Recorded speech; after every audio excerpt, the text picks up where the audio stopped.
made available on the UNFCCC website.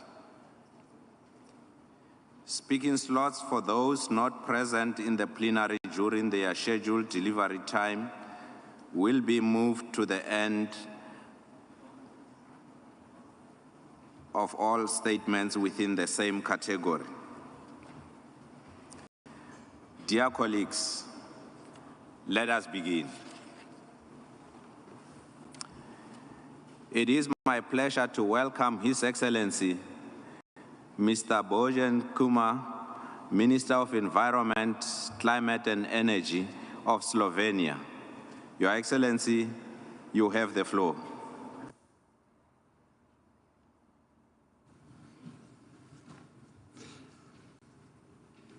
Mr. President, Excellencies, ladies and gentlemen, we are in the critical second week of negotiations in Baku. Time is short, and our message must be clear. The goal of 1.5 degrees is still achievable. Negative impacts of climate crisis are ever more intense and frequent all over the world. We cannot delay decisive actions any longer. Last year's milestone global stocktake agreement showed us the way forward. A strong multilateral approach grounded in a scientific evidence is the only way forward. This decade is critical. We must cut emissions fast. To truly embark on this path, we must fully implement last year's global stocktake decision, including the energy package. In addition, further efforts for transitioning away from fossil fuels and addressing the challenge of subsidies for fossil fuels should be made. Slovenia is acting. We have set the long-term goal of climate neutrality by 2050 and are currently preparing our first national climate law, which will set the legal framework for more decisive climate action. We are even exploring opportunities to achieve neutrality earlier. Understanding the importance of finance for climate action in developing countries and the need for solidarity, Slovenia increased its climate financing by almost 40% in 2023, while respecting the commitment to double adaptation finance. We have also pledged to raise our contribution to the Green Climate Fund by 150% and will support the Loss and Damage Fund. We recognize the climate crisis is also a security question. That's why climate security is one of the priorities for Slovenia as non-permanent member of the UN's Security Council. Climate justice must underpin our collective action. Gender equality and a human rights-based approach in climate negotiations and wider climate action at national level is of key importance. The right to a clean, healthy and sustainable environment is of key importance for sustainable development. Ladies and gentlemen, before departing for Baku, I asked Slovenian youth delegate what she would like to share with this plenary. Her message is urgent. For young people, 2030 and 2050 are not distant milestones. They are our future, and they are fast approaching.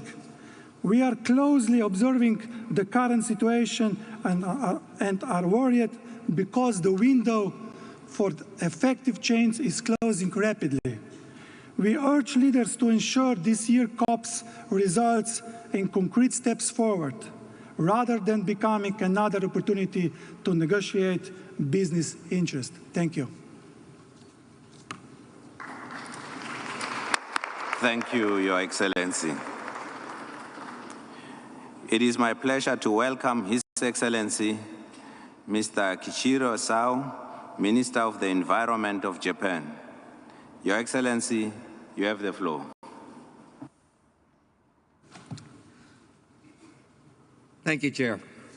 Distinguished delegates, first of all, I would like to express my sincere gratitude to the Republic of Azerbaijan for its efforts in hosting COP29.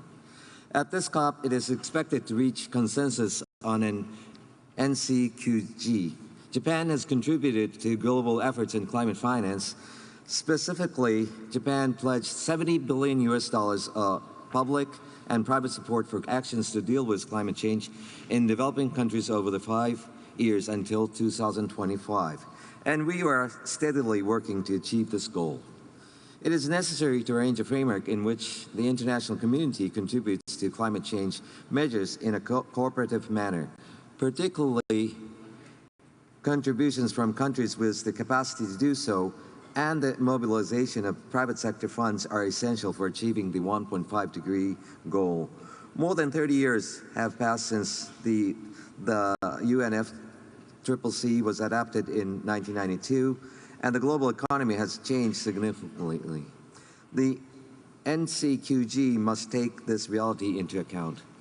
Regarding mitigation, in light of last year's decision on the global stocktake, Japan calls on all parties to set economy-wide emission reduction targets, including all greenhouse gases, sectors, and categories that are consistent with the 1.5-degree goal and based on the latest science. We also call on, among other things, major economies to set up absolute emission reduction targets. Furthermore, we stress that it is essential to include strong messages to advance mitigation efforts, including following up mitigation part of global stocktake decision. Japan is continuing its efforts to reduce greenhouse gas emission in line with its current NDC and net zero by 2050. We will accelerate our work toward the submission of our next NDC by next February, an NDC that is ambitious and consistent with the 1.5-degree goal. Japan announced the cooperative action for NDC implementation and transparency enhancement and will promote actions internationally so that parties can steadily implement mitigation measures based on their NDC, ensure transparency, and share their progress globally. Finally, Japan would like to emphasize that the success of this COP requires the decision on the detailed operational rules of Article 6 of the Paris Agreement. Article 6 is intended for the establishment of high-quality carbon market, encouragement of mobilization of private finance for decarbonization technologies, and expansion of mitigation efforts worldwide through international cooperation. Japan will contribute to the decarbonization of the world through the Joint Crediting Mechanism, or JCM. I call upon all parties to work together to bring COP29 to a success. Let us continue our steadfast mitigation efforts toward the 1.5-degree goal. Thank you very much. Thank you very much for your attention. Thank you, Your Excellency. It is my pleasure to welcome His Excellency, Mr. Mohammed bin Mubarak bin Diana, Minister of Oil and Environment of Bahrain. Your Excellency, you have the floor. Thank you, Chair.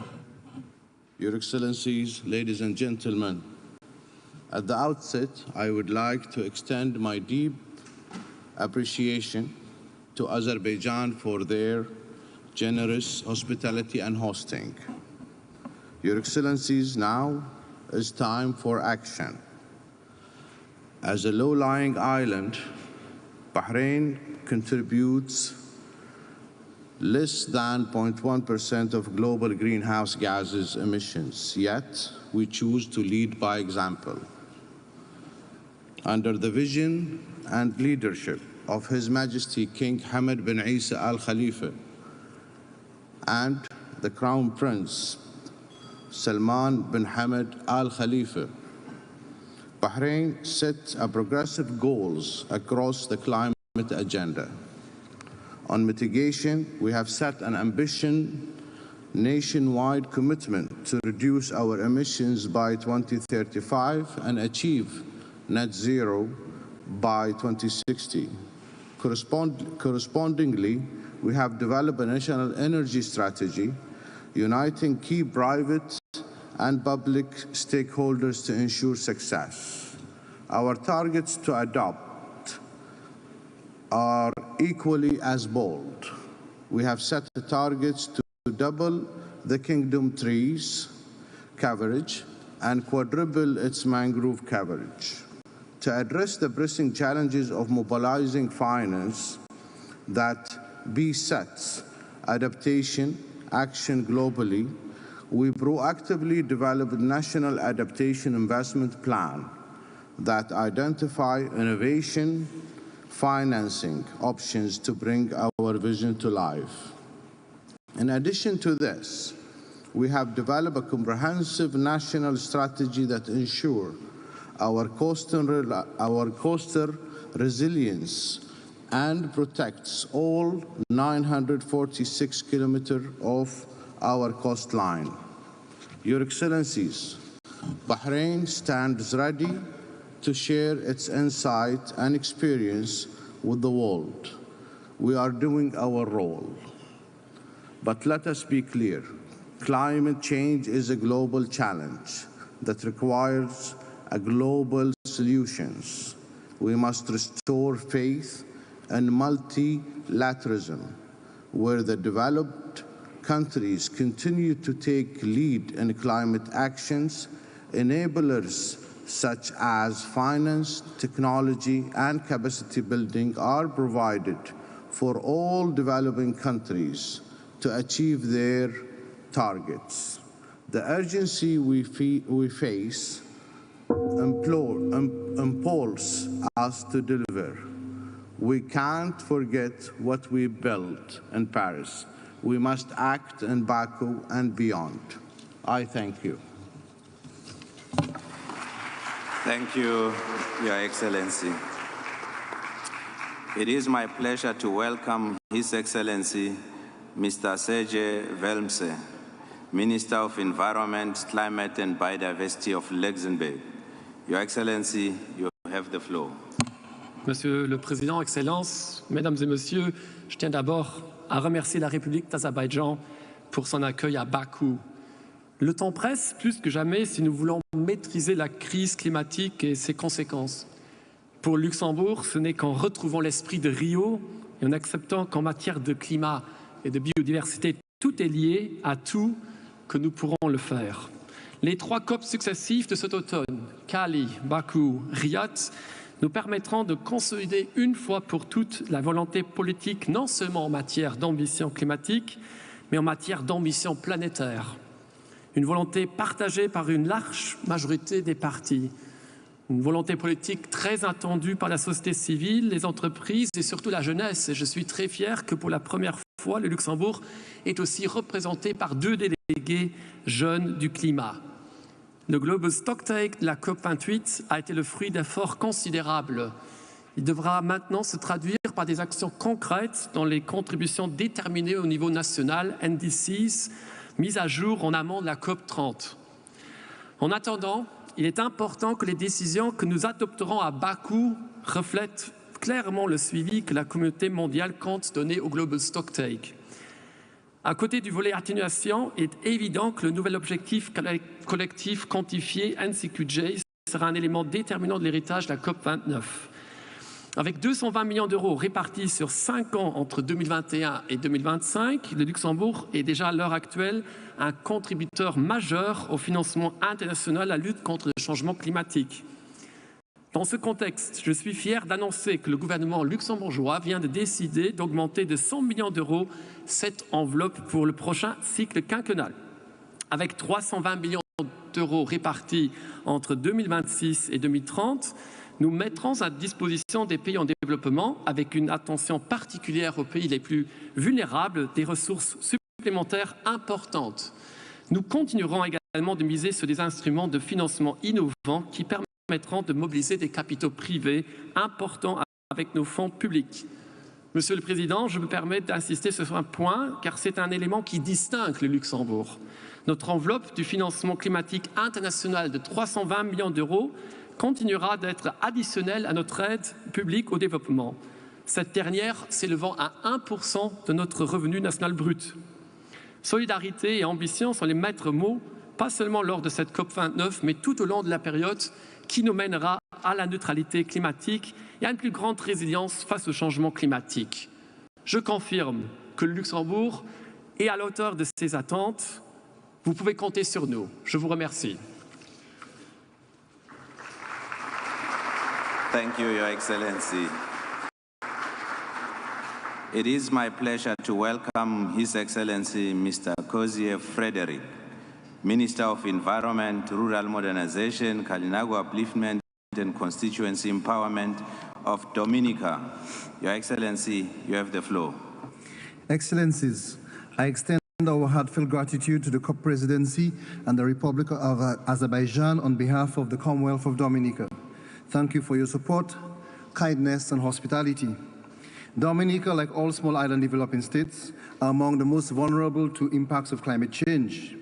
Today, I present on behalf of a country that has one of the highest GDP losses due to climate-related disasters. We are facing major threats despite contributing minimally to global greenhouse gases emission. Increased frequency of extreme weather events directly jeopardize our ecosystems, our economy, and the everyday lives of our people. The impact on us is profound, affecting our national food security and tourism, all of which are essential aspects of our development and stability. As a frontline island in the climate crisis, we underscore the urgency for ambitious global action and for stronger financial support for adaptation and resilience. This will safeguard our future and preserve our unique natural and cultural features. Whenever major events affect us, we always use our limited financial resources. Dominica has invested heavily in building resilience, infrastructure, and human capacity, with the vision of being the world's first climate-resilient nation in the world. This was on the heels of Hurricane Maria, which destroyed 226% of our GDP overnight in 2017. In response, we have mainstreamed resilience across the public sector and created policies to guide us. We have also invested in geothermal energy as an alternative to fossil fuels. All of these are expensive ventures. Dominica call on all of us to address pivotal areas in global climate policy. We must set a new climate finance goal to replace the previous 100 billion annual target. We support the Caribbean community, continued call for doubling of climate finance from 2019 levels by 2025 in accordance with the Paris Agreement. We are not satisfied with the Adaptation Fund falling short of its contribution targets and developed countries not staying true to their pledge of doubling their contributions. We must also build on the foundation of the Loss and Damage Fund established at COP28 to enhance its financial reach and operational structure. We also call for transparent, inclusive, and accessibility process to these funds. This will facilitate quality, quick, and effective assistance to all of us hardest hit. Dominica supports all countries represented here who empathize and emphasize transition from adaptation planning to implementation. We're also mindful that this COP coincides with global efforts addressing biodiversity, COP16, and land degradation, COP16 in Riyadh. These promote a holistic approach that ties climate action to ecosystem health and community resilience. In the end, we must all seek to boost commitments while also enhancing financial and structural support for sustainable development and climate resilience. Thank you. Thank you, Your Excellency. It is my pleasure to welcome Her Excellency Ms. Svetlana Grinchuk, Minister of Environmental Protection and National Resources of Ukraine. Your Excellency, you have the floor. Mr. President, Your Excellencies, dear colleagues, ladies and gentlemen, let me express my sincere gratitude to the people of the Republic of Azerbaijan and Baku City for their hospitality and excellent organization of this 29th Conference of the Parties. It is my honor also to thank the Republic of Azerbaijan for providing humanitarian assistance to Ukraine during this difficult time of our fight for the freedom and sovereignty. Your Excellencies, this COP in Baku is taking place during very difficult times for all Ukrainians. My country is fighting against illegal Russian invasion.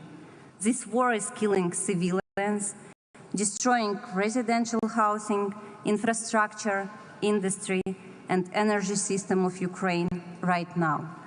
Even during this COP, Russia conducted one of the most severe attacks on Ukraine's energy system on November 17, 2024. Moreover, unique ecosystems had been continuously destroyed. Nature and ecosystem became hostage of Russian war aggression. Ukraine's freedom fight is a vital contribution to the global security and stability. And even during this difficult time of war and destructions, Ukraine is working on its nationally determined contribution to the Paris Agreement, and we plan to submit it on time next year. Ukraine NDC 3.0 will represent our investment plan and has been set by UNFCCC Executive Secretary. It will outline Ukraine's green recovery plan for all sovereign territories. New NDC will cover all sectors and gases, including forestry, that has been heavily damaged by Russian aggressive war. The war already impacted 3 million hectares of Ukrainian forests. Due to the ongoing forest fires caused by Russian military actions, the greenhouse gas absorption potential of Ukrainian forests has decreased by 1.7 million tons of CO2. Nature knows no borders, so it will have negative impact on the neighbor countries and on food supply chain around the world. However, despite the ongoing war, Ukraine is already acting on forest restoration. Over 3 years, Ukraine had planted more than 100 million trees under afforestation and reforestation program. Ukrainian unique biodiversity and ecosystems suffering from military action. There are already 17 wetlands at risk that have unique biodiversity and are protected under the Ramsar Convention. Ukraine is committed to global climate agenda despite Russian war actions. Ukraine has adopted legally binding 2050 net zero emissions target in October 2024. This green transition pathway will require tremendous efforts from our private sector and government. Green climate finance and investment success will be key for planning and implementation of net zero policies. Ukrainian climate neutrality policies will also include significant demining actions. As Russian military actions had made Ukraine one of the most mined countries in the world. The area of Ukraine affected by mines is 174,000 square kilometers. This is twice the size of Azerbaijan. Ukrainian plans on green energy transition and economy decarbonization will be incorporated in NDC 3.0. Moreover, Ukraine is updating its national long-term low-emission development strategy. Again, implementation of adequate climate green recovery actions is subject to access to additional long-term predictable climate finance. Baku outcomes on new collective quantified goal on climate finance should reflect on common but differentiated responsibilities and respective capabilities in the light of different and evolving national circumstances. Bordering of the donors base is crucial, as it would help to achieve maximum ambition on finance goal and lead to just transition of countries and societies. I am sure that only joint and collective efforts of global community will lead us to safe, sustainable, and resilient world. Ukraine is committed to global climate agenda and will continue to be a reliable partner for sustainable growth, stability and resilience. Ukraine's peace formula, item 8, on environmental security demonstrates our strong commitment to vital issue of sustainable development and recovery. Excellencies, last but not least, Ukraine is deeply concerned about the environmental integrity of the Paris Agreement and the Convention. Is undermined and compromised by unlawful reporting of Russia on sovereign territories of Ukraine. This creates a precedent and compromising Paris Agreement enhanced transparency framework and global stocktake outcomes. This is absolutely transparency and reliability of global efforts on combating climate change. This must be resolved under the UNFCCC and Paris Agreement. I thank you, Mr. President. Thank you, Your Excellency. It is my pleasure to welcome His Excellency Mr. Lars Agard Muller, Minister of Climate, Energy and Utility of Denmark. Your Excellency, you have the floor. Excellencies, ladies and gentlemen, in 2020, Denmark sets its 2030 target to reduce greenhouse gas emissions by 70%.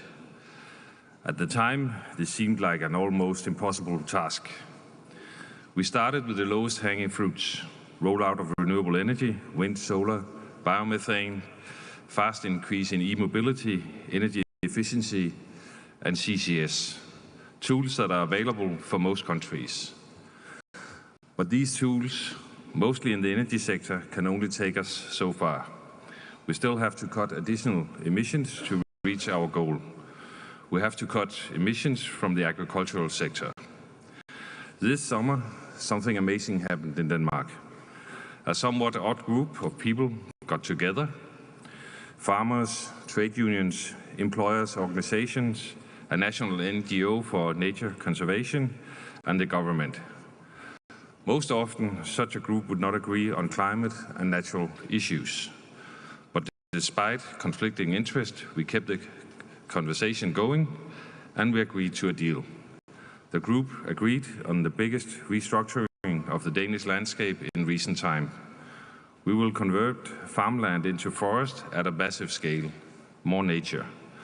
In order to walk the last mile towards the 70% reduction target, we had to break new ground. We have done this with the first in the world climate tax on agriculture. It helps us to cut the needed emissions. And we will do it with a focus on jobs and affordable food. With the backing of a broad coalition in our parliament on Monday, we reached a political agreement that brings the basis for the decision so we can bring it into life.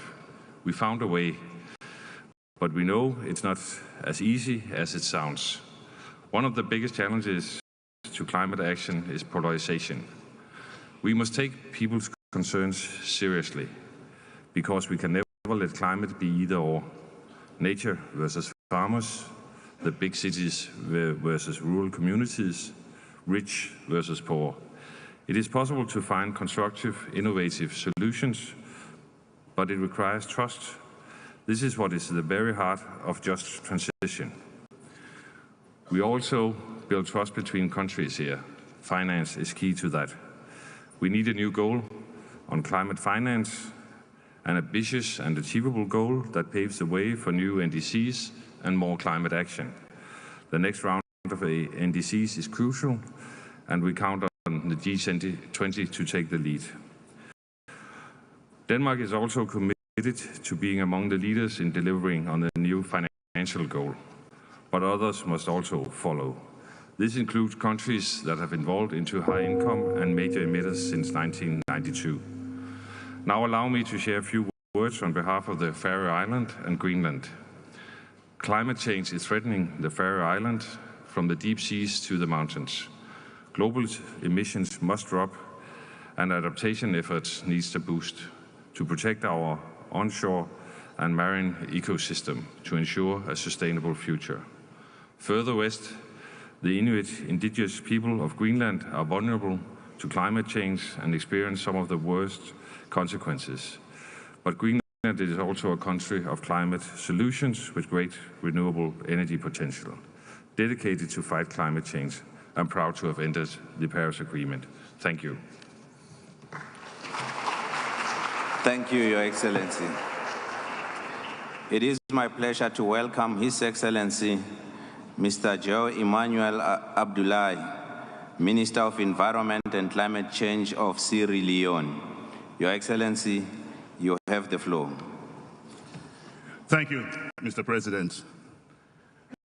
Excellencies, distinguished delegates, ladies and gentlemen, on behalf of the government and people of Sierra Leone, I wish to express our deepest gratitude to the UNFCCC and the government of Azerbaijan for hosting this pivotal 29th Conference of Parties in Baku. We gather here at a critical juncture where our collective commitment to climate action must be stronger and more resolute than ever.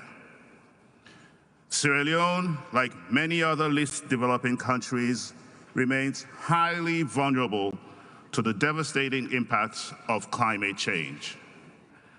Our communities face threats of increasing climate variability, biodiversity loss, economic vulnerability, making urgent climate action and robust international support imperative. Sierra Leone has demonstrated unwavering commitment to global climate goals. We have made significant strides in advancing climate action through formulation of policies, community-based initiatives, and strategic partnerships. Our updated NDCs outline ambitious targets to reduce greenhouse gas emissions and strengthen our climate resilience. Central to our efforts is the prioritization of adaptation and mitigation strategies that safeguard our people, protect our natural ecosystems, and promote sustainable development. Sierra Leone has implemented several initiatives aimed at building resilience against climate impact. We're enhancing our early warning systems, improving disaster management, and promoting climate-smart agricultural practices to protect the livelihoods of our farmers. Our coastal zones, which are at risk of severe erosion and flooding, are also receiving attention through nature-based solutions and mangrove restoration projects. However, the scale and urgency of these challenges require greater international collaboration and financial resources. Our country is committed to transitioning to a low-carbon economy despite our negligible contribution to global emissions. We're seeking investment in renewable energy projects, including solar and hydro, to improve energy access while minimizing environmental impact. Reforestation initiatives are also underway, contributing to carbon sequestration and biodiversity conservation. Yet these efforts can only be sustained with scaled up and adequate climate finance and technology transfer. Sierra Leone acknowledges the progress made in mobilizing climate finance, but significant gaps remain. The availability of finance is vital for implementing our ambitious climate actions. We call for more equitable and transparent allocation of resources, ensuring that vulnerable nations receive the support needed to adapt to climate change and mitigate its impact. The Sierra Leone strongly supports the establishment of a more ambitious and effective finance framework under NCQG. We expect a framework that's adequate and predictable with adequate and predictable funding that's accessible with fair allocation, prioritization for adaptation, and support for loss and damage. As an LDC, Sierra Leone's capacity to respond to climate change remains constrained by finance, infrastructure deficits, and the socioeconomic impact of the climate crisis. We reaffirm our commitment to the principles of the Paris Agreement and the pursuit of climate justice. We stand ready to collaborate with regional organizations and international partners. Mr. President, in conclusion, our shared future depends on our collective action today. Sierra Leone remains hopeful that COP29 will deliver ambitious outcomes grounded in solidarity and a recognition of the unique vulnerabilities faced by countries like ours. Together, we can build a world where our children and future generations inherit a planet that is resilient, equitable, and thriving. Thank you.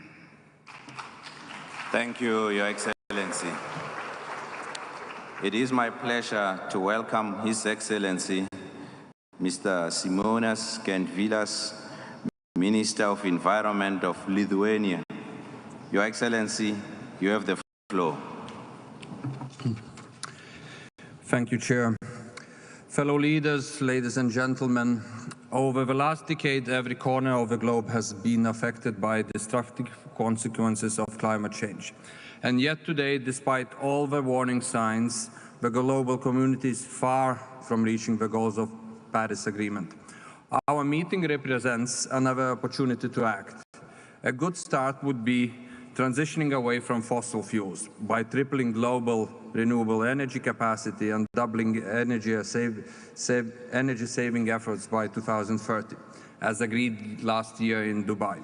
Unfortunately, the first program assessment shows that our collective efforts were not enough. We can and must do better. My country, Lithuania, has already chosen ambitious green transition. We are following through with clear commitment to reduce greenhouse gas emissions at least by 70% by 2030, compared to 1990s level, and become climate neutral country by 2050. By 2030, Lithuania's national electricity grid will turn green, with share of electricity from renewable energy sources reaching 100%. Our total installed solar and wind power has quadrupled since 2020 and is expected to more than double by 2026 in 2 years. Share of renewable energy in our heating sector is also to reach 100% in 2050. Today, Lithuania calls for ambitious and balanced outcome here in Baku, which means implementing all the elements of global stocktake decision. It will be crucially important for international community to increase mitigation ambition in line with 1.5 temperature goal. We must move towards the long-term resilience and reach new agreement in new collective quantified goal on climate finance. This goal should be realistic and closely linked to mitigation efforts in every single country. The quantum of the goal must be linked to expanded group of contributors, reflecting evolution of countries' economic capabilities and increasing shares of global greenhouse gas emissions, including the present ones, not only historical ones. Finally, I also encourage international community to address enormous environmental damage caused by Russia in its war of aggression against Ukraine, as mentioned in Ukraine's statement. Lithuania supports establishment of international platform that would make Russia accountable for consequences of its action, including damage on its environment. Thank you. Thank you, Your Excellency.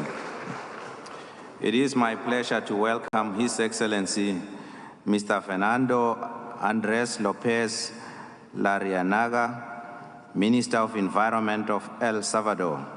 Your Excellency, you have the floor.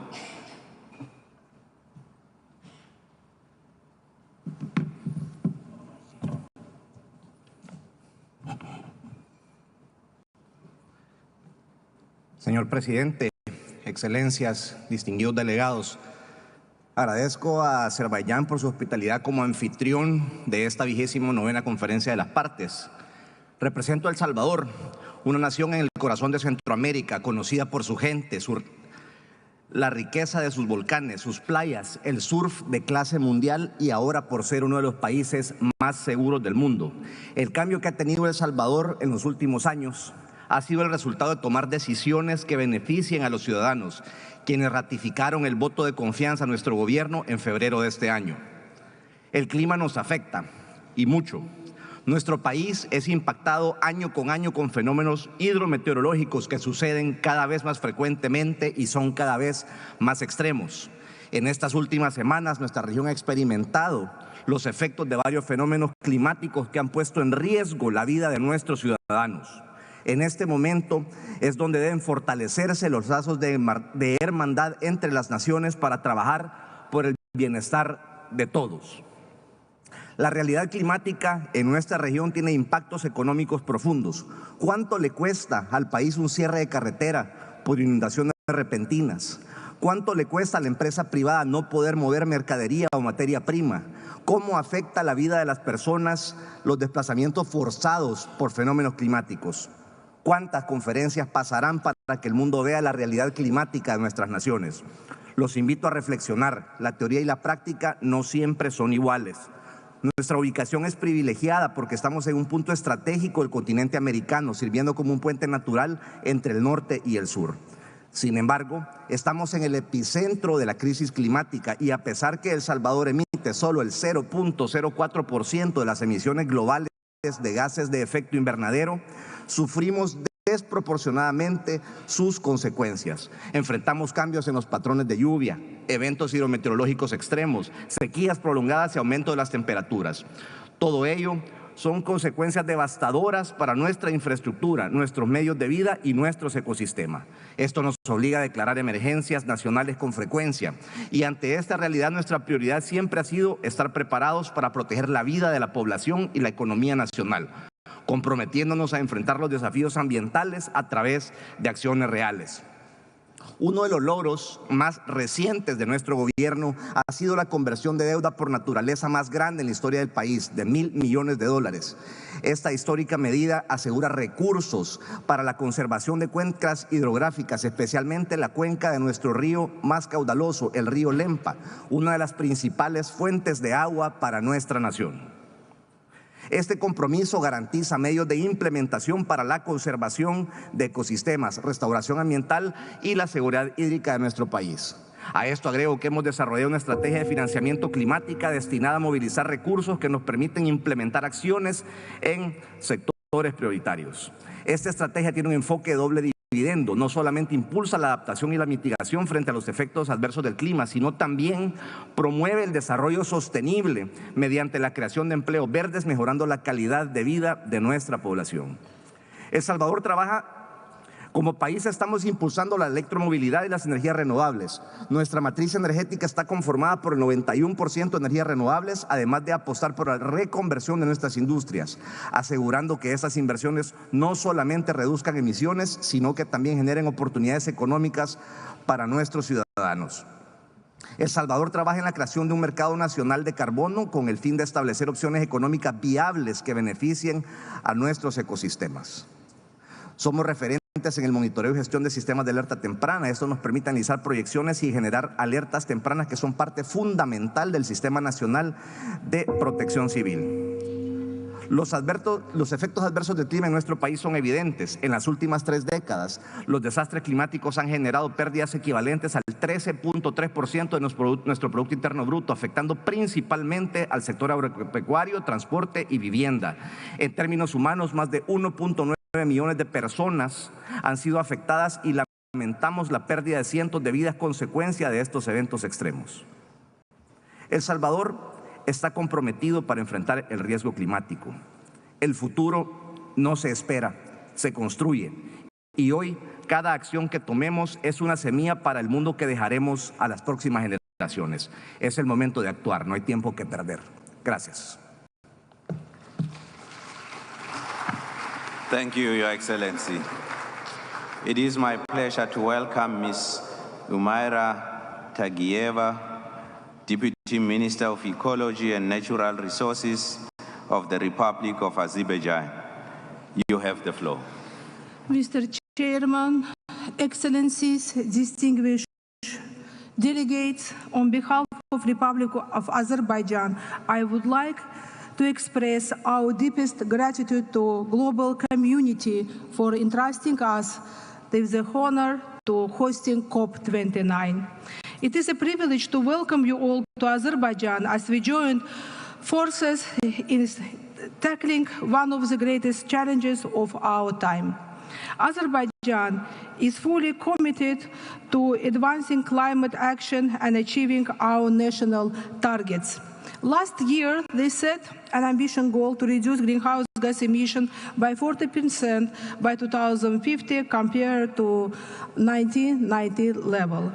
They have also pledged to increase the share of renewable energy with our total installed electricity capacity by 30% by 2030, in line with global efforts to limit warming to 1.5 degrees.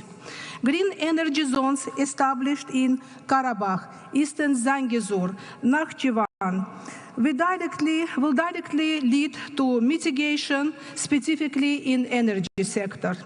They are currently revising those targets from our updated NDC 3.0. The new submission will outline detailed strategies for reduction emission across key industries, reinforcing our commitment to net zero carbon future. They are also integrating climate consideration into national level strategies and policies. Clean environment and green growth, one of the priority out of total 5 under Azerbaijan 2030 national priorities for socio-economic development approved by the President of Azerbaijan. Moreover, strategy for socio-economic development for 2022-2026 specifically envisages reduction of greenhouse gas emissions. The action under this strategy are fully aligned with international initiatives on climate change, and its implementation will directly contribute to the fulfillment of our international commitment and achievement of our goal. Apart from this, implementing robust measures to enhance energy efficiency, transition to low-emission transportation, adopt clean technology in industry, improve waste management system, and strengthen forest conservation are just few examples of actions. Transparency remains a cornerstone of our climate action strategy. They have prepared our first DPR, providing clear and reliable data on our progress. This report demonstrates Azerbaijan's commitment to international climate agreement and underscores our dedication to accountability and trust building. As a country highly vulnerable to the impact of climate change, adaptation is top of priority for us.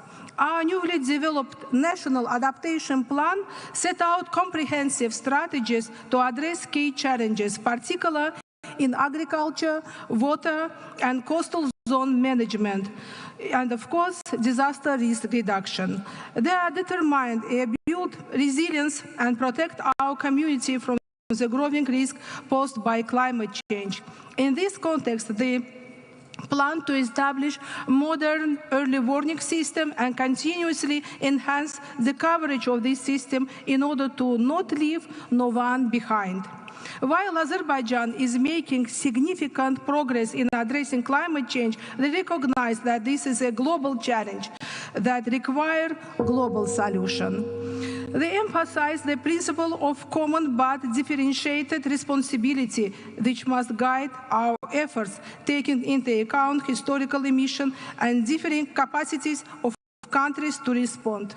They also acknowledge the importance of adequate financial support and technology transfer, which are essential to accelerate climate action.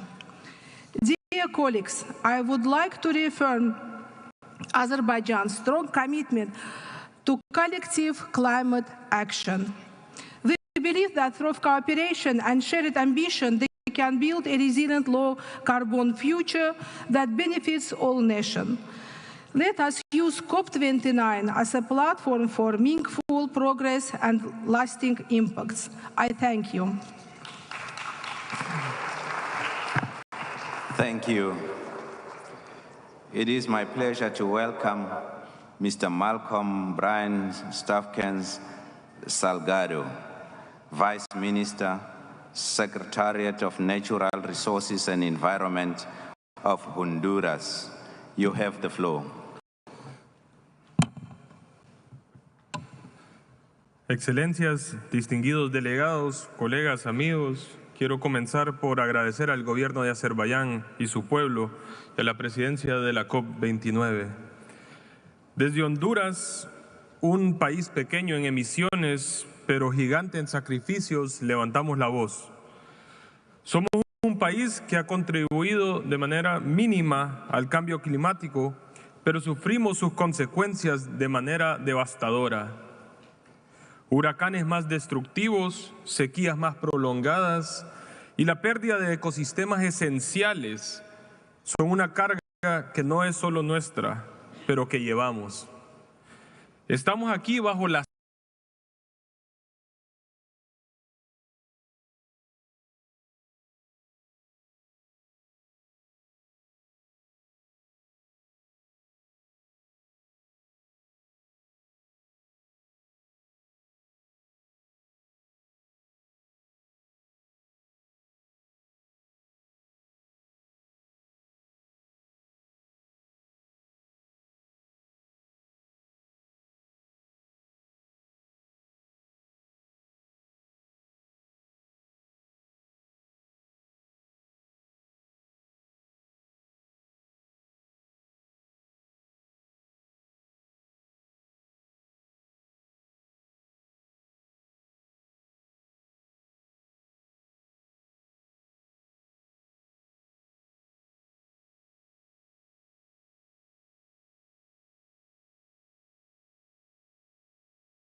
at the heart of our battle. Without access to and sustainable management of this resource, any effort at adaptation or mitigation will be insufficient. In Honduras, our rivers and river basins, which are essential for our survival, have been impacted by mining policies and a lack of care for a vital resource. Water is life, and climate justice must begin by giving it pride of place, also providing fair and equitable compensation for its use and exploitation, and ensuring the use of this resource for future generations. But we wish to highlight an obstacle we face: debt.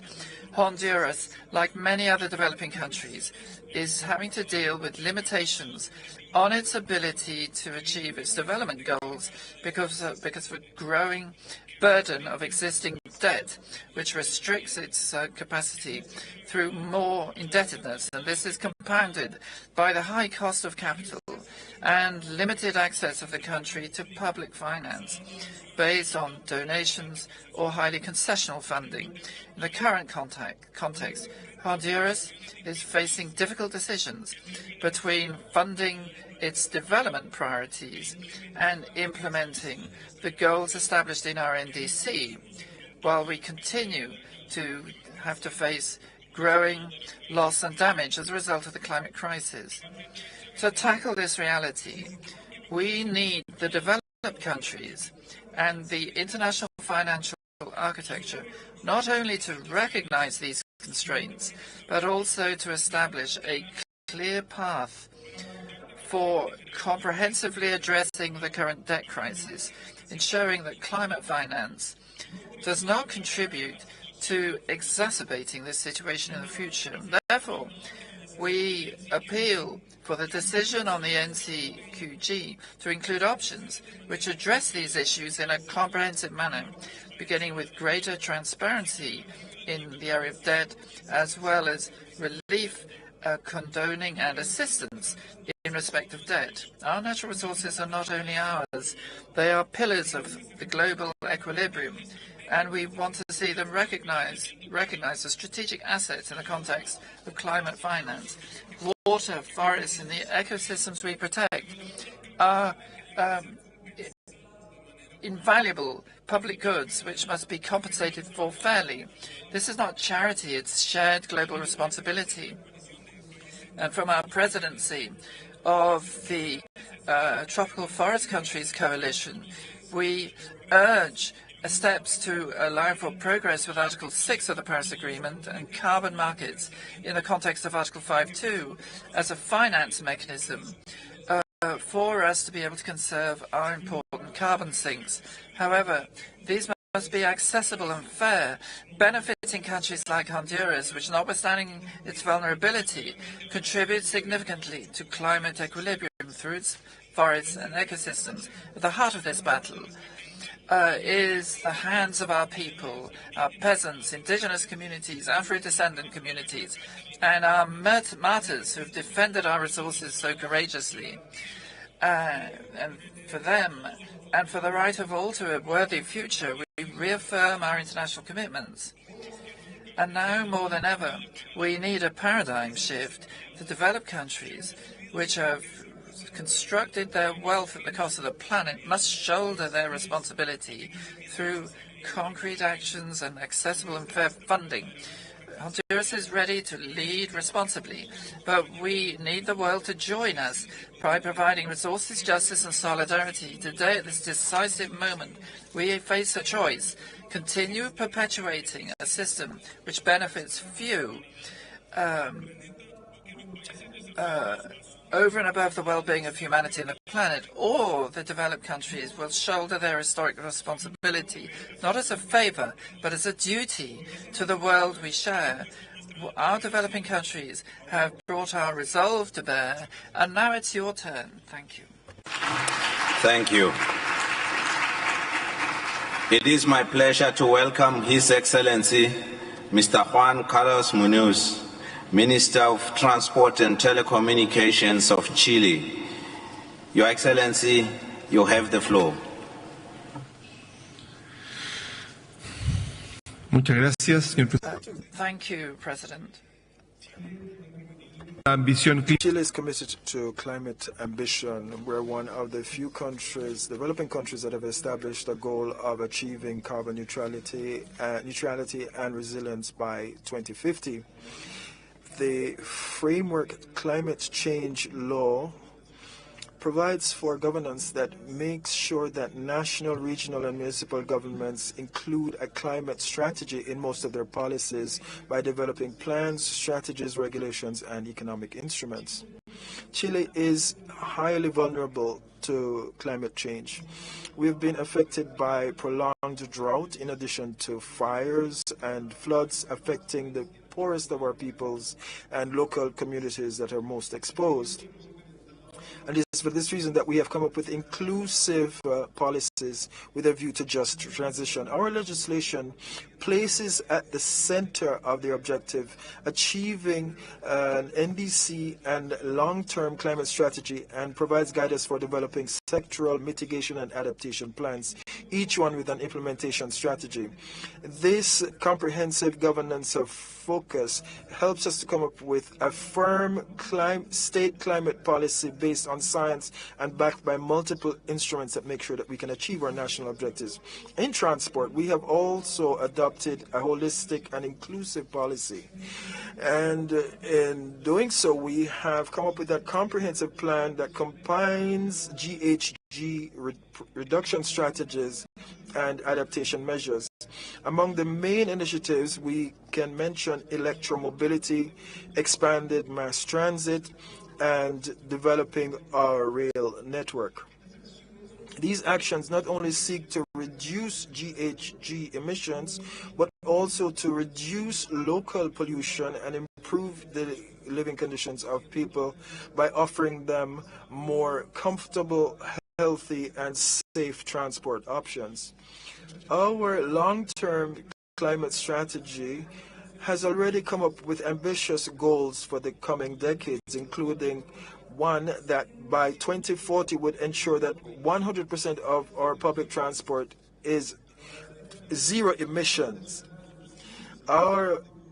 To achieve this, we have a national subsidies law that will give us 1.5 billion a year to ensure that we can have electric transport, public transport.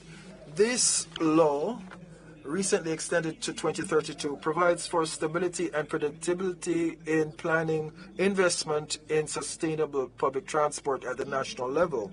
The resources enable us to implement regulations and electromobility policies in large and mid-sized cities, promoting open and competitive bidding that ensure quality services. And that means that in Santiago we already have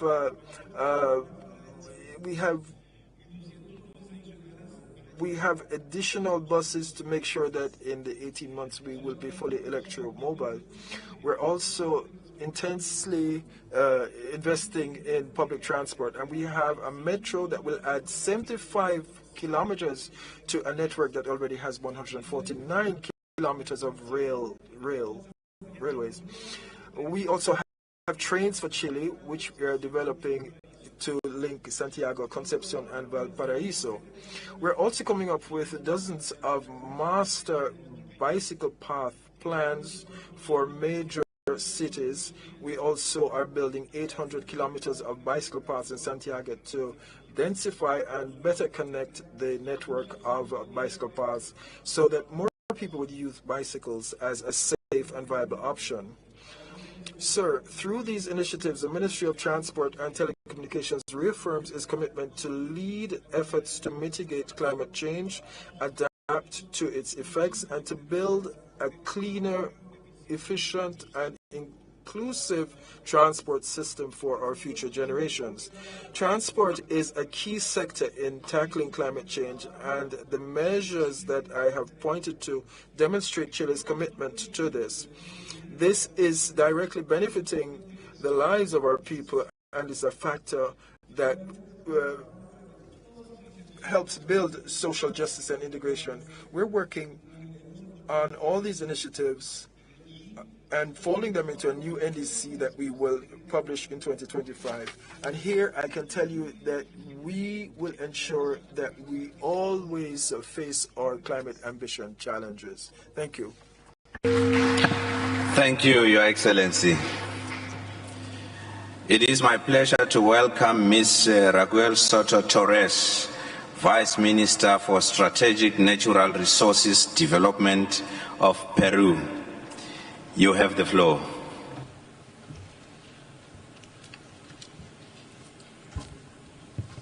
Honorable Señor Presidente. Distinguished Chair, distinguished Ministers, Executive Secretary of the United Nations Framework Convention on Climate Change, Your Excellencies. Climate change is intensifying in the world, and Peru is not immune to its effects.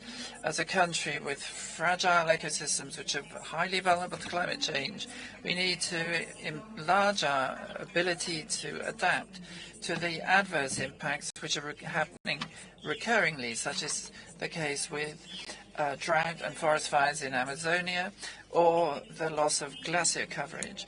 Peru has complied with the need to establish a national adaptation plan, and we've incorporated it into our national climate change strategy and in our NDCs. However, climate funding is still insufficient. And I'd like to point out that we must correct the course of the mitigation work program, ensuring that it is scaled up urgently, especially with respect to our ambition and implementation of our commitments. Also, the global stocktake depends on decisions we take at this COP. We restate the need for a decision which will afford us sufficient time, flexibility, and regional inclusiveness to guarantee more ambitious policies. In this context, I wish to underscore the importance of the assessment reports of the IPCC so that we have timely information regarding the global stocktake cycle.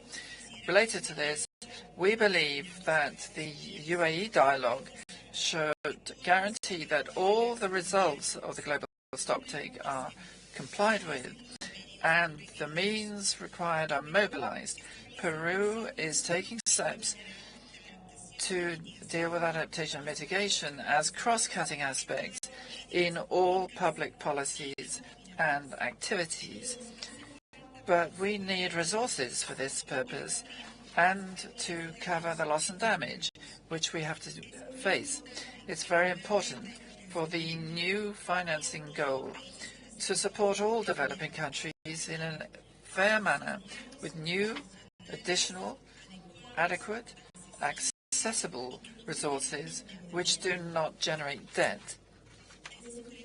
Ever since it was created, the Lima work program on gender has made progress in integrating and mainstreaming the gender perspective in climate policies. We are especially worried that some countries wish to backslide on issues already agreed upon under this program. For Peru, it's important to undertake the revision and updating of the work program in order to reduce the remaining gaps, and it's essential for there to be a human rights cross-cutting approach to climate action. And when we are seeking a comprehensive approach with respect to just transition, covering multiple sectors with implementation resources receiving international cooperation, we highlight the importance of Article 6 of the Paris Agreement, since it provides a fine opportunity for speeding up the transition towards low-carbon economies. And here we need to establish clear rules for the carbon market, guaranteeing environmental and social integrity of projects and programs. Aware of the emergency of the climate crisis, Peru has made an important stride with the adoption of the regulation of a national register of mitigation measures, thereby establishing a clear, transparent framework for the carbon market using cooperative approaches and a voluntary carbon market. We trust that this will allow us to accelerate the implementation of our nationally determined contributions, improve our resilience, and position Peru as an attractive destination for sustainable investment. Another important milestone I'm pleased to announce is the recent updating of our national climate change strategy, which it has a country vision and directs the various stakeholders and sectors towards resilience and carbon neutrality, which we hope to achieve by 2050. Now more than ever, it's vital we all work hand in hand to achieve the goals of the Paris Agreement, and the work of the high-level champions on climate action is particularly important in order to make the combating of climate change cross-cutting. So that mandate needs to be updated beyond 2025. And I conclude on behalf of Peru by urging all parties and stakeholders to step up our cooperation to implement the multilateral regime which we've agreed upon in a comprehensive manner. This is what will determine whether we robustly respond to the grave threat of climate change. Thank you. Thank you. It is my pleasure to welcome Mr. Than Likong, Vice Minister of Natural Resources and Environment of Vietnam. You have the floor.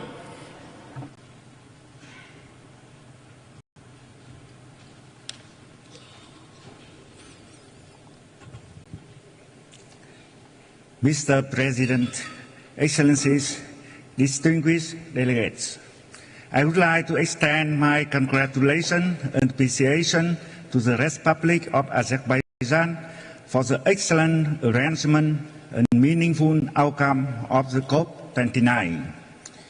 Ladies and gentlemen, the year 2024 is on track to be the warmest year on record. Droughts, heat waves, wildfire, floods, tropical cyclones occur in many parts of our world, including Vietnam, and make significant negative impact to the global economy. Vietnam has integrated measures for responding to climate change and the implementation of our NDC into the law on environmental protection and other legal documents, long-term strategy, program, and social and economic development plan of country. Ladies and gentlemen, the result of the 2023 global stocktake shows that current commitments are insufficient, highlighting a lack of trust and means of implementation to realize commitment into practical action. So that we embrace the theme of this year COP29, in solidarity for green world, which emphasize two key pillars: enhance ambition and enable action. At this conference, Vietnam proposed, first, developed countries to take lead in fulfilling their responsibility by committing to net zero emission by 2040, significantly ahead of the developing nation. The level of climate finance contribution should reach $1 trillion per year for the period up to 2030, so that developing countries can respond to climate change and implement a just transition in economy, society, and environment. Financial resources for adaptation must be adequate with those for mitigation and must be transparent, verifiable, and easily accessible. Second, countries need to implement the nationally determined contribution for the current period and urgently develop NDC version 3 for the next period. Fulfilling commitment will strengthen trust among nations and help resolve challenges and obstacles in ongoing climate negotiations. Third, it is necessary to promote international cooperation and central role of the United Nations in responding to climate change, including implementing the Early Warning for All initiative, with a focus on supporting developing countries to improve their early warning system and respond to natural disasters. Thank you very much. Thank you. It is my pleasure to welcome Mr. Edwin J. Castellanos, Vice Minister of Natural Resources and Climate Change of Guatemala. You have the floor.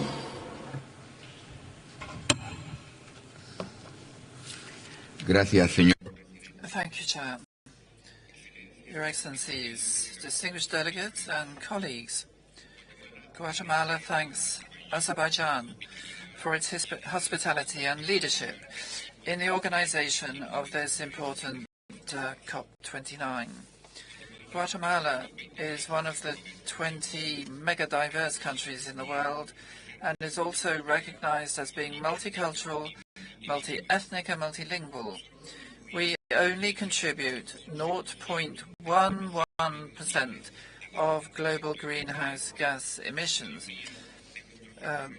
mostly from our forestry sector and the energy sector. However, because of its geography and socioeconomic status, we are highly vulnerable to the impacts of climate change.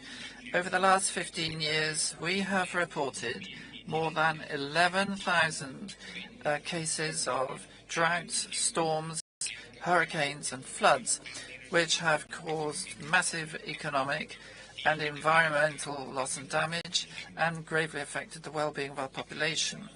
We emphasize the urgent need for stepping up our collective efforts to combat climate change. This global emergency demands a resolute and greater ambition of all countries, in accordance with the principle of common but differentiated responsibilities. The industrialized countries must shoulder their historical responsibility and increase their efforts to expedite mitigation more ambitiously and robustly in order to achieve the goal of keeping warming to a maximum of 1.5 degrees. Guatemala reaffirms its commitment to intensify efforts both on mitigation and adaptation to climate change. Thus, we are seeking to achieve a net zero forestry budget to recover and subsequently increase forestry coverage involving all sectors of the country. In addition, individuals and rural communities will benefit from the payment of carbon certificates through the emissions reduction program, which seeks to bring about a reduction of 10.5 million tons of CO2 in 5 years. In keeping with the Dubai decision, this year the government of Guatemala ceased the exploitation of an oil deposit in a national park, which is an important Ramsar wetland. In 2026, the petrol we use will contain 10% ethanol by law, and by 2032 we shall increase the energy mix of renewable energy from 60% to 80%. And last week, at this conference, Guatemala acceded to the global methane pledge. The support and solidarity of the international community are essential in combating climate change. We restate the urgent need for the developed countries to comply with their financial commitments and bolster the transparency and governance mechanisms. We strongly emphasize the importance of making progress on the negotiation of the new collective quantified goal in line with the Paris Agreement goal. It is a priority matter to have just, fair, flexible and efficient access to climate finance for all developing countries in all regions, with a balanced approach between adaptation and mitigation efforts, guaranteeing highly concessional funding, which does not generate more debt. This international support will allow countries like Guatemala effectively to implement large-scale adaptation actions, both to reduce the vulnerability of our local communities, indigenous peoples, women, girls and boys, who are those most effective, and to contribute to the strengthening of mitigation actions. I avail myself of this opportunity to acknowledge the efforts and contribution of various international partners, including the government of Taiwan, through bilateral and multilateral cooperation. We are at a critical juncture. It is paramount that we act to safeguard the well-being of today's people and future generations. Guatemala restates its commitment to work with resolve to achieve a fair and sustainable future for each and everyone, leaving nobody behind. Thank you. Thank you. It is my pleasure to welcome Ms. Ana Emilia Pimentel Rodriguez, Vice Minister of Climate Change and Sustainability of Dominican Republic. You have the floor. Thank you, Chair. Excellencies and distinguished colleagues, I greet you respectfully on behalf of the Dominican people. I would like to sincerely thank the government of Azerbaijan for the hospitality afforded us and the presidency of COP29 for the leadership in this crucial forum. The Dominican Republic is standing here before you today, aware of the magnitude of the challenges facing humankind. As a nation firmly committed to the principles of the Paris Agreement, we recognize the urgency of collectively acting to tackle the global climate crisis. Excellencies, in the last 3 years, the Dominican Republic has been facing devastating storms, massive flooding, and extreme periods of drought with economic and social consequences that are serious. This climate shift affects us profoundly, reducing our crop yields, destabilizing our communities, and limiting our opportunities for development. In addition to this, there is a growing challenge of sargassum, which is affecting our coastlines and directly affecting the tourism tourism sector and overwhelming our local capacities. Waste has led to millions of dollars of losses and is threatening the stability of a key industry for our economy. How can we build resilience when the resources to do so are so elusive? The results of the global stocktake are clear. We are not doing enough to limit warming. This year, we could see that the three Rio conventions are meeting consecutively, and this is a historic opportunity to highlight the nexus of these agendas, because without biodiversity there is no resilience, and without resilience there is no water, and without water there is no sustainable development. And it's for this reason that we have come to this COP with clear commitments, very clear commitments. We have scaled up our ambition of our NDC, and we reaffirm our commitment to protect 30% of our marine and land territory. Climate financing is the bridge connecting our goals to tangible action. We're not asking for charity, we're asking for justice. Justice for our communities, our ecosystems, and our future generations. But we need an international financial system that is appropriate, adequate, accessible, and sufficient. The current system is fragmented and too complex for the most vulnerable countries, as AOSIS pointed out. Without timely financing, we will not be able to deal with the issue of loss and damage, nor implement adaptation and mitigation solutions. We reiterate that these commitments must be followed up by immediate and tangible actions. If the developed world does not fulfill its promises, they will condemn the small island developing states and vulnerable states to continued disaster, forced displacement, and humanitarian crises. Excellencies, humanity cannot afford any more inaction. The time for change is now. Our decisions today must honor the trust placed in us by present and future generations. Let's move forward together towards a genuinely just, accessible, and transparent financial agreement. Thank you. It is my pleasure to welcome Mr. Kenrick Williams, Vice President, Vice Minister of Sustainable Development and Climate Change of Belize. You have the floor.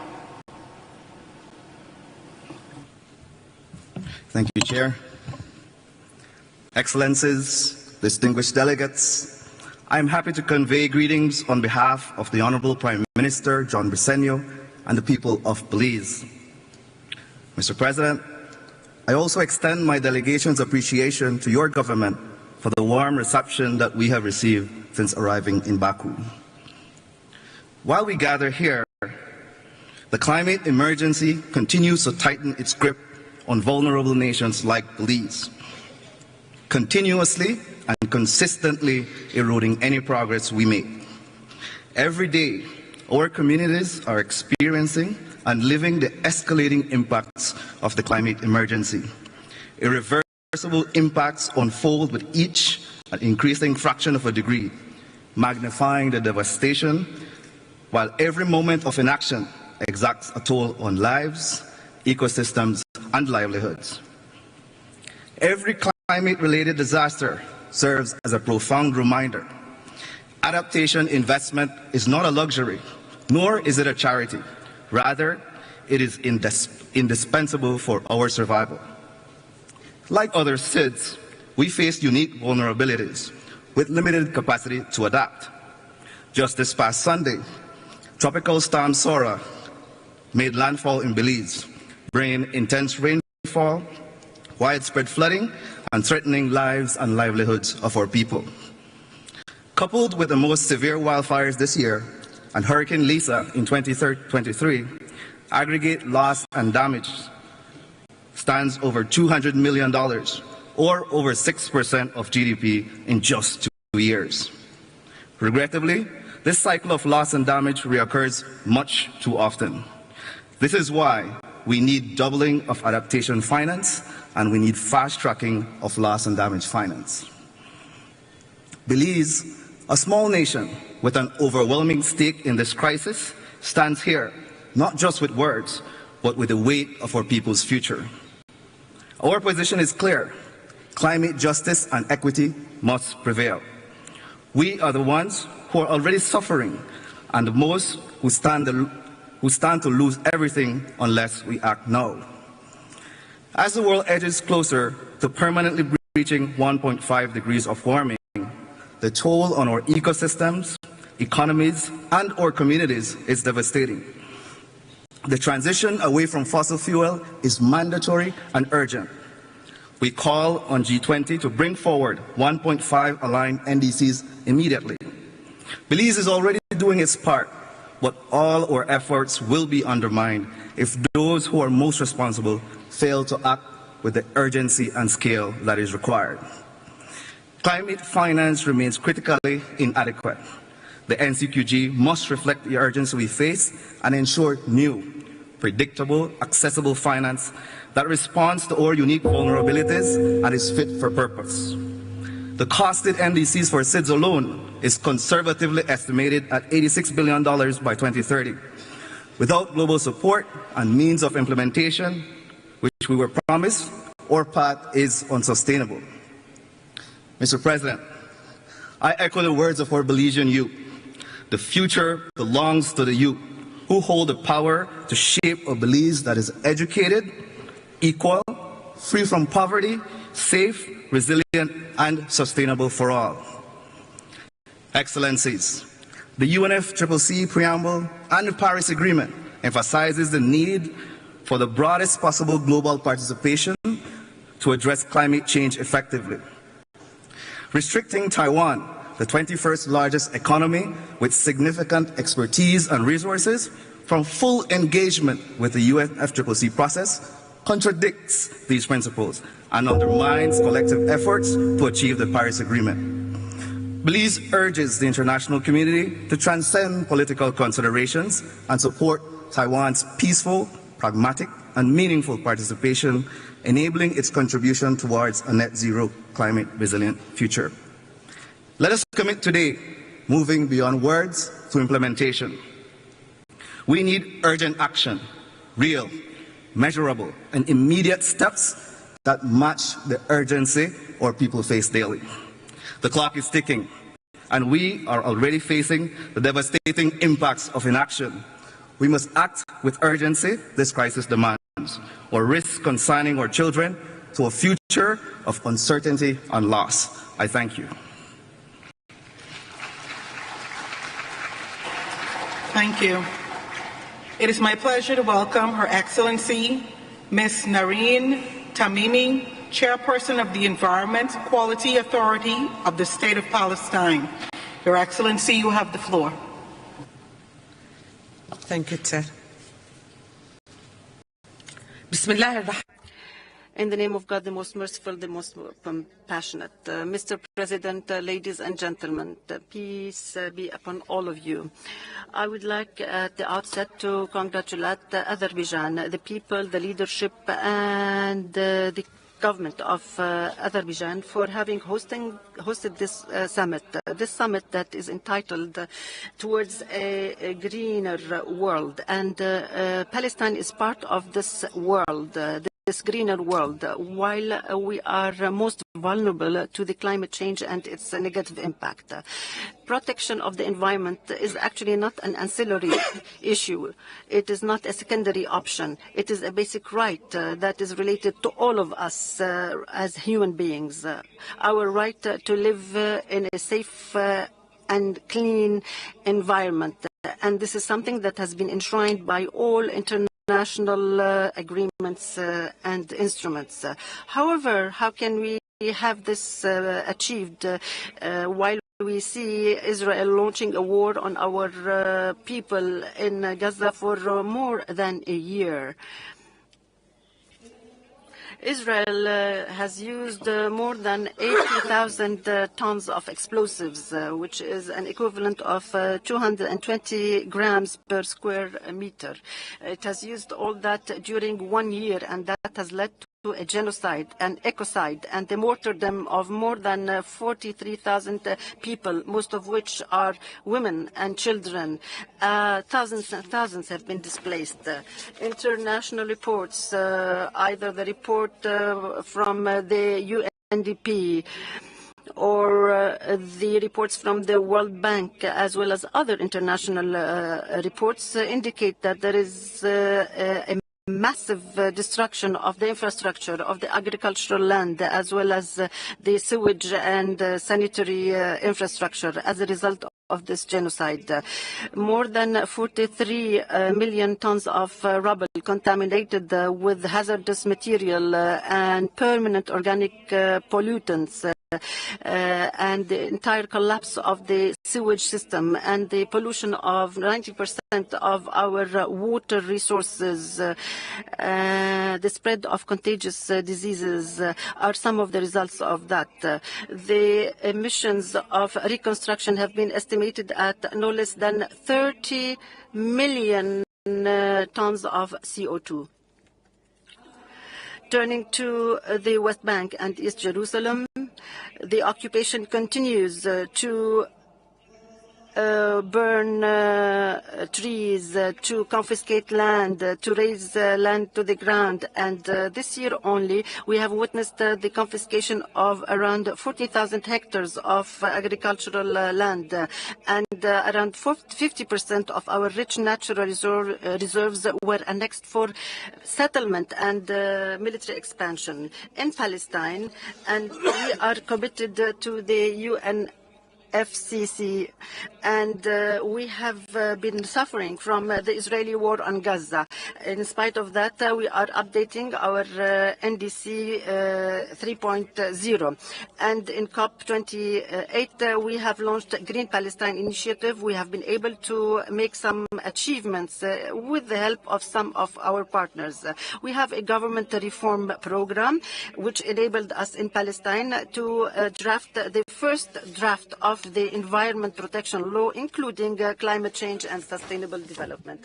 Ladies and gentlemen, we urge you, we ask you, you as states, as international organizations, to rise up to your responsibilities by virtue of international law, by virtue of international and multilateral agreements and treaties, to exert pressure, to put an end to this genocide, to ceasefire now, to lift the blockade, to lift the embargo on UNRWA, to intensify relief efforts and to enable us to reconstruct in order to reach a final extermination of the Israeli occupation. Thank you.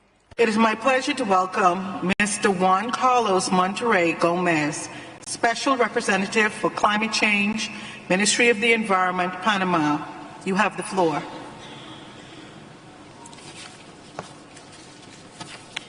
Thank you, Chair. Excellencies, distinguished delegates, let's stop pretending.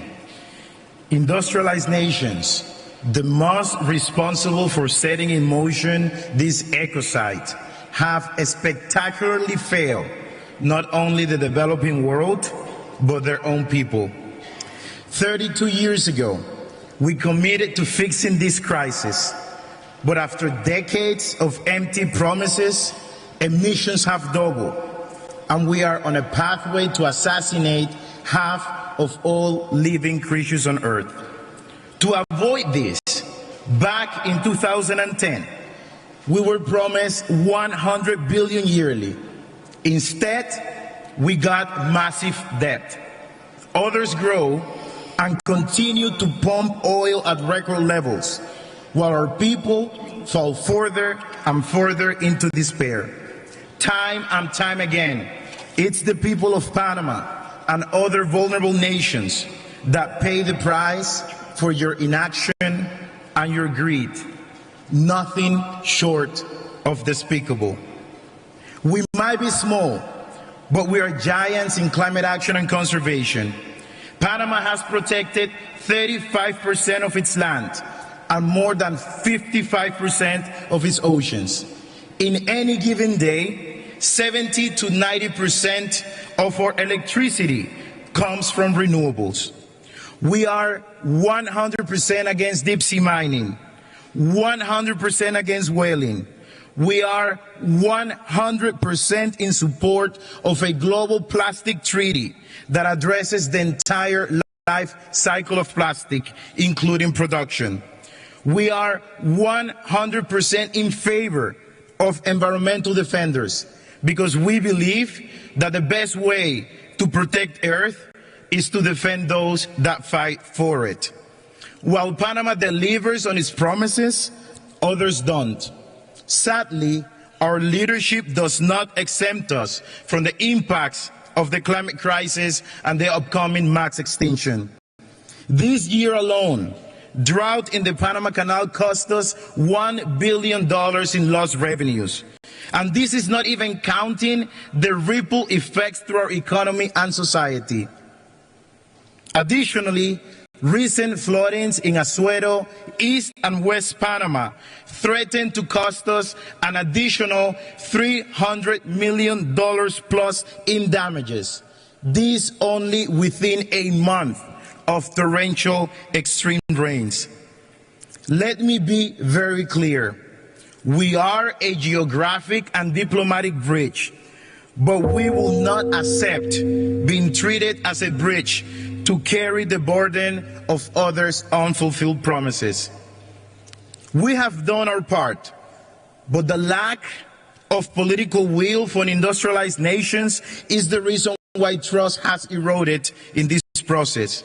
We have been lectured repeatedly on how the $1.3 trillion yearly finance request is out of proportion and quote-unquote unreasonable.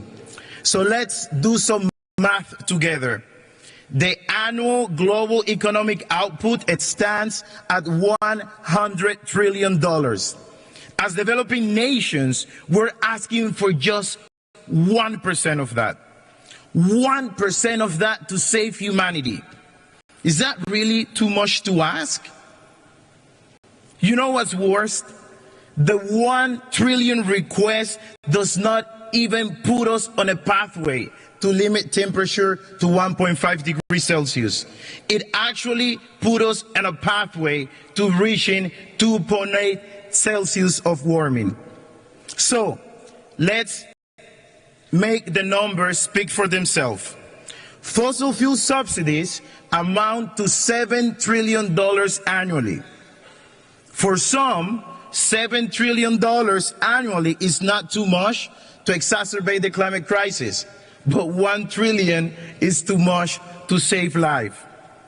Global military spending stands at $2.5 trillion annually.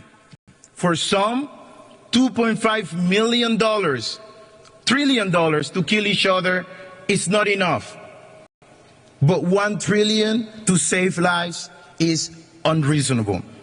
The world's billionaires collectively hold $14.2 trillion. But for some, they will rather let the world burn than tax them. Colleagues, distinguished delegates, the money exists. What does not exist is the political will to save life. Year after year, we're choosing extinction instead of choosing hope. Frankie the Dino put it best. Causing our own extinction is the most ridiculous thing. At least dinosaurs had an asteroid. What is our excuse? Panama does not just build bridges. We cross them with leadership and action. But this bridge must be crossed by everyone. Once again, Panama is bringing to a COP the youngest delegation in the world.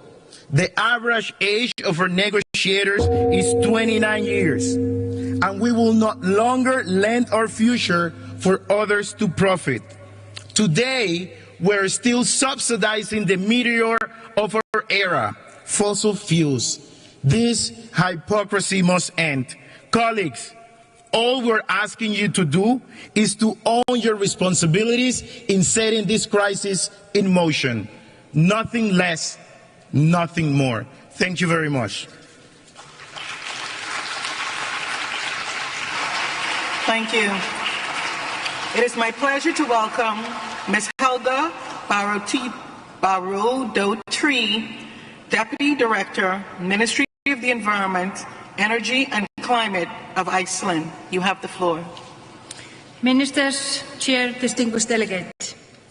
Effects of climate change become clearer with every year. 2024 will most likely be the warmest year yet and the first year to exceed the 1.5-degree temperature goal set by the Paris Agreement. The changes that such a level of warming brings to our planet are devastating, and the climate-related tragedies we have seen in the past years will only be enhanced with further warming. Only well-executed mitigation and adaptation measures will hold the process and prepare societies for what is to come. The Arctic has already warmed far more than the planetary average, and the whole cryosphere is likely to show more extreme symptoms of warming world in the near future. The Arctic continues to see retreating glaciers, loss of biodiversity and conditions that will force the displacement of indigenous peoples whose rights and participation need to be ensured. During the last Arctic Circle conference held in Reykjavik, Iceland last October, 42 scientists from all around the world handed over a letter of concern to the Nordic Council of Ministers. In the letter, the scientists emphasized the risk of change in ocean circulation in the North Atlantic, pointing towards potential changes in currents such as the AMOC, a warm branch of the Gulf Stream which transports heat from the south towards north, creating the climate conditions we know in Iceland, the Nordic and parts of Northern Europe. Drastic changes in these systems would have serious impacts on living conditions, bringing us towards limit to adaptation. The only way to avoid crossing such tipping points is enhanced and fast climate mitigation action. The Government of Iceland has in recent years significantly stepped up commitments to climate finance, with emphasis on balanced approach between mitigation and adaptation. In all our development aid projects, gender equality and human rights are always in focus. Now, it is of great importance to follow up on the outcome of the first global stocktake in a clear and holistic manner. We will not make way in our path forward without robust mitigation efforts. We urge all nations to take action, phase out fossil fuels and build up green energy systems. The only way forward is to course correct towards the 1.5-degree goal of the Paris Agreement and greatly enhance efforts to reduce emissions of greenhouse gases across countries, sectors and systems. Thank you. Thank you. It is my pleasure to welcome Mr. Abraham Nasak, Acting Director General for the Ministry of Climate Change of Vanuatu. You have the floor.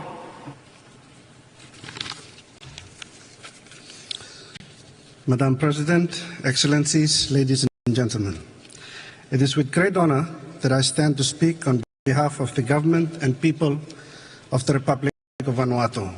Vanuatu expresses gratitude for Azerbaijan's leadership and support during COP29. We acknowledge your commitments to find solutions to move forward by working with us in an open, transparent, inclusive manner to achieve ambitious and impactful outcomes. Urgent climate action addressing the root cause of climate change and the driver of loss and damage by cutting and eliminating greenhouse gas emissions is a key concern for this critical decade as far as urgency of science are concerned. Vanuatu wishes to express our deepest concern with the lack of progress on finance in the NCQG, the Mitigation Work Programme, and Global Goal on Adaptation, which are critical to our survival. With the outcome of the first GST in Dubai last year, we are clearly off track with respect to the goals of the Paris Agreement, and the window for meaningful change is closing.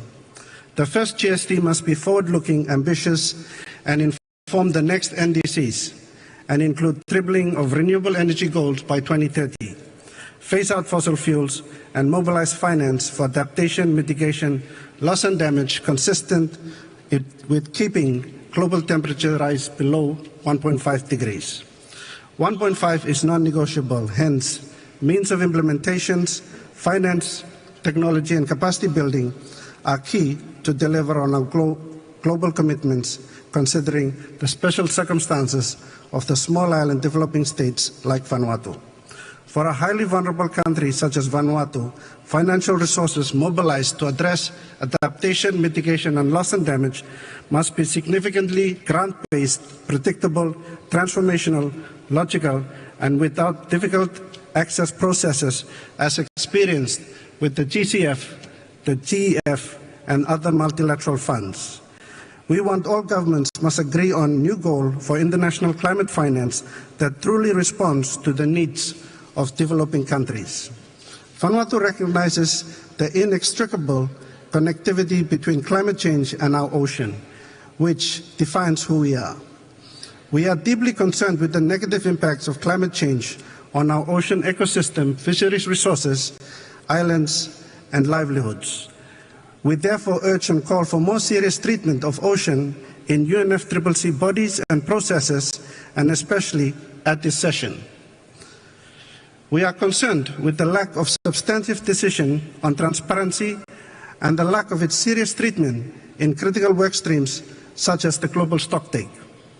As we gather here at COP29, the ICJ is preparing to hear unprecedented proceedings on the obligations of state regarding climate change and the legal consequences of their actions and inactions.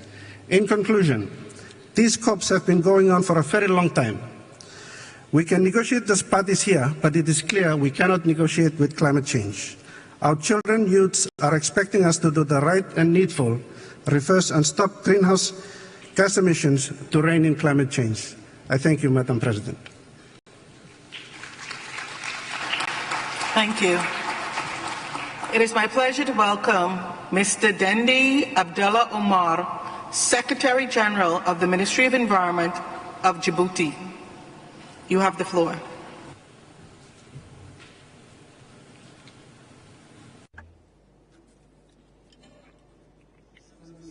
Ladies and gentlemen, ministers, heads of delegation, allow me to begin by thanking His Excellency Ilham Aliyev, President of the Republic of Azerbaijan, President of COP29, for the warm hospitality since we have arrived here in Baku. I'm also grateful to the Executive Secretary of the United Nations Framework Convention on Climate Change, Mr. Simon Steele, who made the necessary arrangements to facilitate our work during this conference. The increase in the temperature of the oceans, the rise in sea levels, the loss of sea ice in the Antarctic, and glacier retreat are phenomena confirming the acceleration of global warming. Heat waves, flooding, droughts, and hurricanes have caused devastation and chaos on all continents. As in previous years, 2024 has brought its share of climate change-related disasters. We've witnessed mega fires in Greece and Canada, and at the same time, devastating floods in Japan, Spain, and the U.S. In Africa as well, we've seen flooding damage crops and keep tens of millions of children from going to school. These events are proof positive that climate change is worsening each year and across all continents. CO2 levels are exceeding pre-industrial levels by 50%, and this is trapping heat in the atmosphere. Because of the long lifespan of CO2, temperatures are continuing to increase for many years. And according to the UNEP report, current CO2 emissions are placing us on a trajectory to 3.2 degrees Celsius, which is double the 1.5 under the Paris Agreement. Therefore, we call on industrial countries to reduce drastically their GHG emissions. Sir, the Republic of Djibouti is facing the harmful effects of climate change, especially heat waves, drought, and rising sea levels and flooding. These climate events, which are extreme, are adversely affecting our infrastructure, such as roads, schools, hospitals, and housing. They're also affecting agriculture, fisheries, and tourism. Djibouti has made huge investments to adapt to climate change, and to tackle flooding, we built a dam which protects our capital from flooding. We have also built a levee to protect the coastal city of Chadura from floods. In order to offset dwindling water resources, we built a water pipeline to Ethiopia, and we have desalination plants. We have also bored many wells to mobilize underwater groundwater. With respect to mitigation, Djibouti has engaged in major projects. We have an electric link to Ethiopia to benefit from their hydroelectric output. We also set up a wind farm generating 60 megawatts. In adaptation and mitigation efforts, we have been participating in global climate change efforts. But we need huge financing. Therefore, our NDC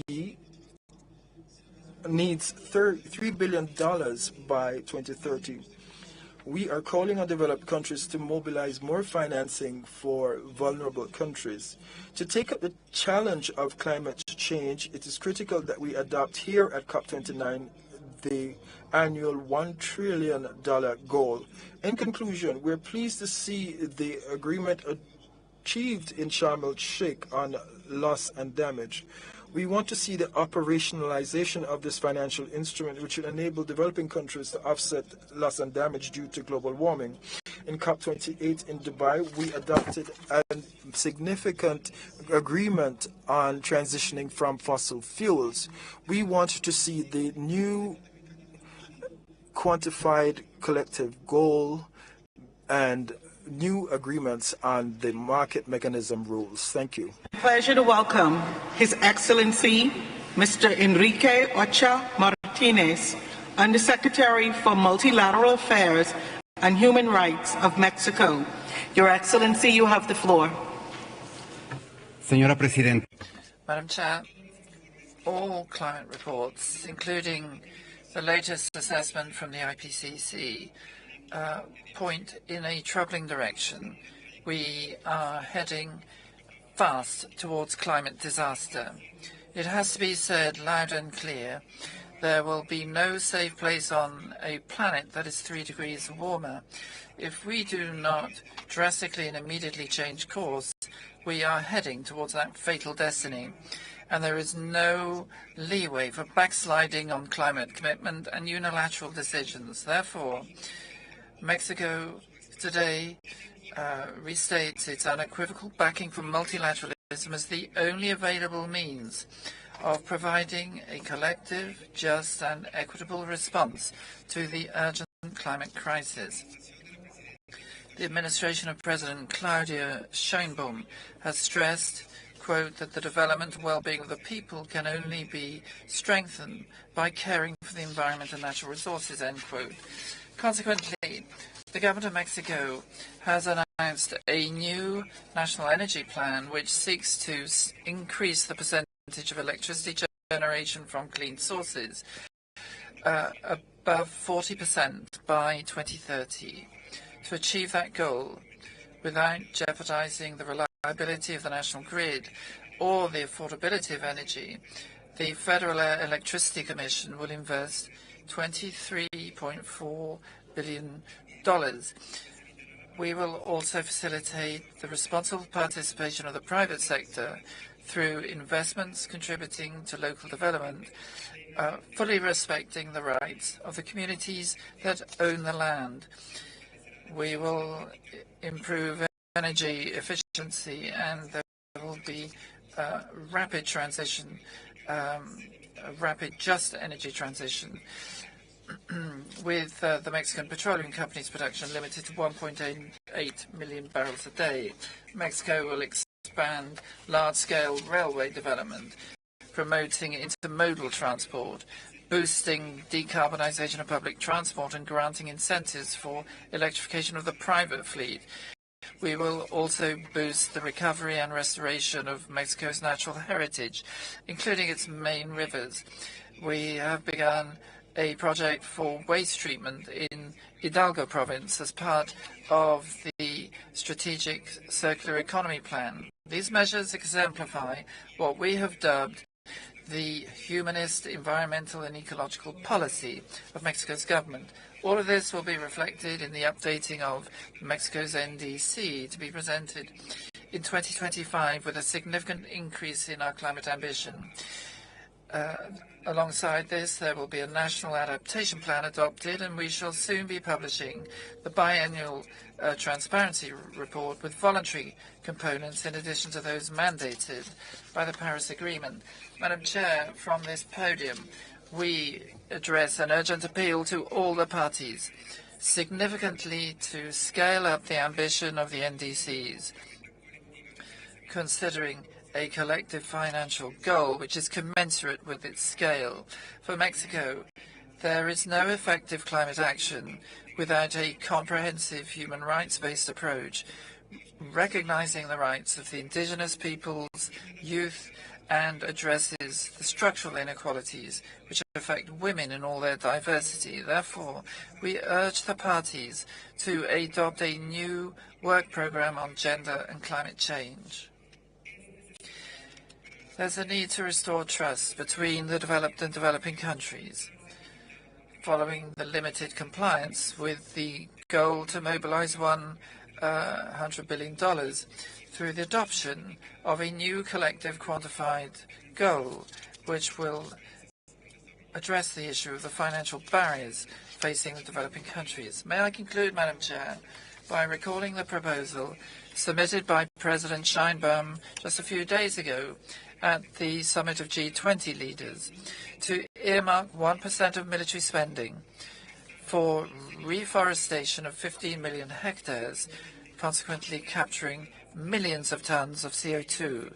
This, without doubt, would be an action of huge impact for mitigation. The proposal is simple, but it's very clear. The aim is to earmark fewer resources for war in order to sow the seeds of life and the seeds of peace. Thank you. It is my pleasure to welcome Senator Pauline Anton Prosper, Parliamentary Secretary, Ministry of Education, Sustainable Development, Innovation, Science, Technology, and Vocational Training of St. Lucia. You have the floor. Thank you, Madam. The government and people of St. Lucia extend our congratulations to you, Mr. President, for assuming leadership of this vital climate conference. We gather at a crucial moment, one that demands urgency and decisive action to secure our humanity and safeguard our future. Leaders from the Caribbean community make this pilgrimage to COP every year to advocate for meaningful action to address the climate crisis. The stark injustice of a crisis that we did not create is our present painful reality. 4 months ago, Hurricane Beryl, the earliest Category 5 hurricane on record, ravaged the Eastern Caribbean, leaving behind a trail of destruction to homes, infrastructure, agriculture, tourism, and fisheries. We face rising sea levels, soaring temperatures, erratic rainfall, and more intense storms with little to no time for recovery before the next extreme event strikes. The familiar rhythms of life are threatened by the escalating intensity of this climate emergency. The implications for our economies, our people, and our ecosystems are severe. Our developmental gains are undermined as national infrastructure built with significant multilateral loans are destroyed before the debt is paid, and we must rebuild from scratch. The cost of these catastrophes are growing exponentially with every increment of global warming. We cannot avert the climate crisis on our own, even if we do everything we can to limit emissions and seek to adapt as a country and as a region. St. Lucia continues to implement several mitigation and adaptation policies to facilitate climate action. This includes the adoption and implementation of our recently enacted Climate Change Act. SEED spent 18 times more in debt repayments than they have received in climate finance. The annual cost of damage from climate extremes is up to 8% of the entire GDP of SEEDs, irrespective of the growing need for adaptation or the mounting toll of loss and damage. Grants for adaptation take too long to access and are insufficient to meet the scale of our climate-resilient developmental needs. The Loss and Damage Fund is still underfunded and inaccessible. We call for a climate finance goal that guarantees access to grant-based and highly concessional financing tailored to the challenges and unique needs of SEEDs. The window to limit warming below 1.5 degrees is rapidly closing, and with it the aspirations and future of our people. Global leaders bear the immense responsibility of preserving life on our planet through collective action. We recognize and applaud the contribution of Taiwan to the global effort on climate change and their support for vulnerable countries like St. Lucia. Taiwan must formally be permitted through the UN system to work with the international community in contributing to a net zero world. Climate action is a moral imperative and a matter of climate justice. Together, let's forge a sustainable future for all nations to transition justly, ensuring that our planet is livable for the current and future generation. I thank you. Thank you.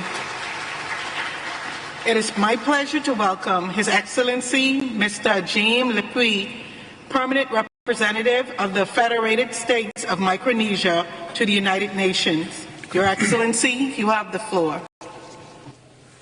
Thank you, Madam President. With all protocols observed.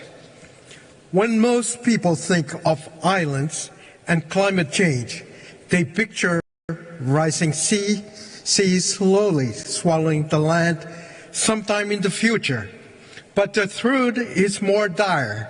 Climate impacts are happening every day, beating down upon our islands and stealing lives and livelihoods day after day. Extreme heat has become a silent killer in Micronesia, with heat-related illness and death rising. This threat targets our most vulnerable, our children, our elderly, those unable to escape the sweltering conditions. It also strikes our food systems, weakening tower crops and coral reefs. Climate impacts are not abstract statistics for us. They are our daily reality. Our days and nights grow steadily hotter. Typhoons battering our shores are stronger and more frequent, and rising seas threaten our coastal communities. The past year brought severe drought across Micronesia, depriving us of fresh water for drinking and food production. Yet we lack the financial, technical, and infrastructural resources to respond effectively. As discussions on loss and damage continue, the harm escalates. Meanwhile, the fossil fuel industry, and I repeat, the fossil fuel industry responsible for much of this crisis enjoys record profits while contributing nothing to those suffering. The ocean, too, is a victim of this warming. As it heats, our island face triple threat: fish fleeing our waters, dying coral reefs, and ever stronger typhoons fueled by rising sea temperatures. We are not future victims of climate change. We are its present victims, grappling daily with its consequences. The impacts are seeping into our water, fresh water, compromising infrastructure, and eroding the marine ecosystem that has sustained our way of life. Adding insult to injury, fossil fuel funding has quadrupled in a single year. This is unconscionable. Now more than ever, the world must phase out fossil fuels and cut super pollutants like methane. Swift and drastic action is our best hope to limit warming this decade. Speed is critical. Non-CO2 gases deliver faster results to avoid warming. They require more priority, funding, and action from all countries, while the world continues to decarbonize. Financing must flow swiftly. It must align with real needs of countries, and there must be a genuine increase in funds for the developing world, for loss and damage, for adaptation, for deep mitigation. The global stocktake must keep our momentum, not be blocked at the start. And all countries must ensure their nationally determined contributions reflect a more ambitious commitment to keep 1 degrees Celsius alive. The climate crisis is rife with injustice. Island nations like ours are strengthening our commitments, but we face rising debt as we adapt and recover from intensifying climate emergencies. We are doing our part, but others are not doing enough. The people of Micronesia refuses to surrender to a crisis we did not create. We call on the world's largest polluters to take responsibility. We implore them to act now so that people like ours do not pay the ultimate price. We call upon the world to stop fossil fuel expansion, stop emitting super pollutants, stop overconsumption that depletes shared resources. And we ask the world to start acknowledging responsibility of the past, start safeguarding the lives and resources of the future and those most vulnerable to climate change, start committing to serious action, and then do not stop until our planet is safe. Thank you, Madam President. Thank you, Your Excellency. It is my pleasure to welcome Her Excellency, Ms. Romina Pourmokhtari, Minister of Climate and Environment of Sweden. Your Excellency, you have the floor. Excellencies, colleagues, distinguished delegates, today we stand at a juncture in human history. Climate change is not a distant threat or a vague possibility. It is here and now, with effect all over the globe, demanding united and relentless action from every nation. But I stand here before you not only with a message of urgency, but with one of hope and unparalleled opportunity. Urgency driven by the irrefutable science and the solemn warnings of countless IPCC reports that echo a single stark truth. Climate change threatens our very existence. And opportunity, fueled by the solutions within our reach and the promise of new jobs, growth and prosperity that a green transition will deliver. Sweden commends the historic agreement reached at COP28 in Dubai, a turning point towards a future liberated from fossil fuels. At COP29, we must honor this legacy. Renewable energy will lead the way, and nuclear power too has a pivotal role in achieving global net zero emissions by 2050. And by tripling nuclear capacity worldwide, we can keep the 1.5 degrees within reach and stand firm in the fight against climate change. Ahead of COP30, we must all come forward with new nationally determined contributions. Commitments that span our entire economies, cover all greenhouse gases, and align fully with the 1.5 goal. Sweden stands ready to be your steadfast partner in shaping and implementing these ambitious NDCs.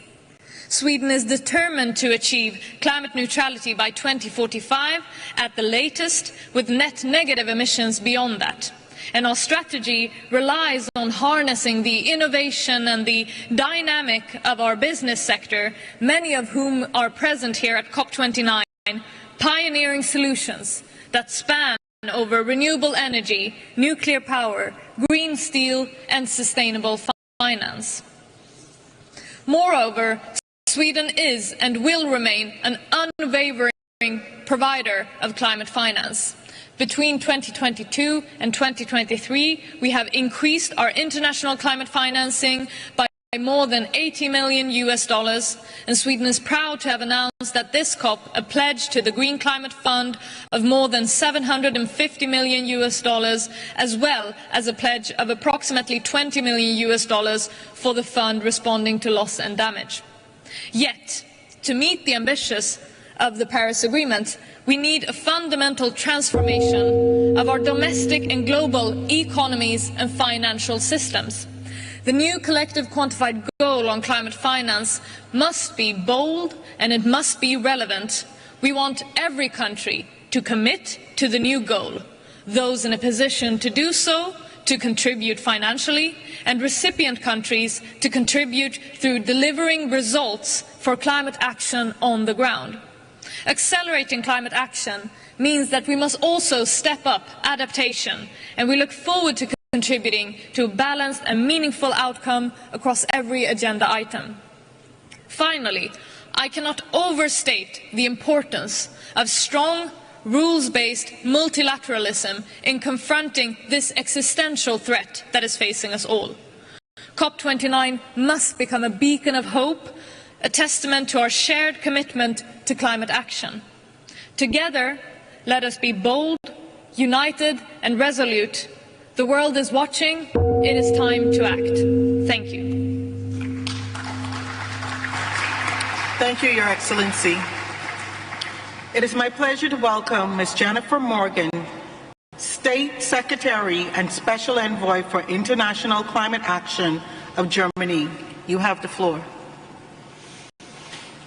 Excellencies, ladies and gentlemen, it is my honor to present this statement on behalf of Foreign Minister Annalena Baerbock of Germany. Did you do everything you could? This is the question that our children will ask us.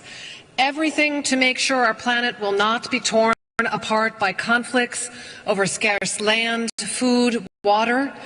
The answer is in the here and now, in the days that we have left here at COP29. We know what we can achieve if we take up our responsibility. A new chapter on climate finance, where we bring all levers into play to get the finance flowing to developing countries at the scale needed. Germany remains committed to its promises. We will do our part. But everyone needs to take responsibility, transparently and particularly according to their economic strength in the here and now, because we cannot address the needs of today with the recipes of the 1990s. We need the private sector. We need simpler procedures to make climate finance accessible for those in need. And we need an ambitious outcome on mitigation. We need an acceleration of a just, equitable, and orderly transition away from fossil fuels, tripling renewable energy, and doubling energy efficiency improvements by 2030. And we are forging ahead. Germany closed 16 coal-fired power plants in 2024. Renewables makes up almost 60% of our electricity consumption. Our gas demand is falling, and we have one of the most stable grids in the world. We are doing our part. And to those who have thoughts about turning the clock back, I say, be warned. The solutions to the climate crisis are the greatest economic opportunity of this generation. Global investments in green energies are twice as high as investments in fossil energies today. And no investor investor wants to see their investments stranded. So let us seize these opportunities. We want to deliver on our promise to make Europe completely climate neutral by 2050, not only for our own sake, but for all of us. That we can be the first generation that creates a world green and prosperous at the same time, and tell our children and our grandchildren we did the right thing. Thank you very much. Thank you. It is my pleasure to welcome Her Excellency Ms. Alba Azucena Torres Mejia, Minister Advisor to the President of the Republic of Policy and International Relations, and Ambassador Extraordinaire and Plenipotentiary of Nicaragua to the Republic of Azerbaijan. Your Excellency, you have the floor.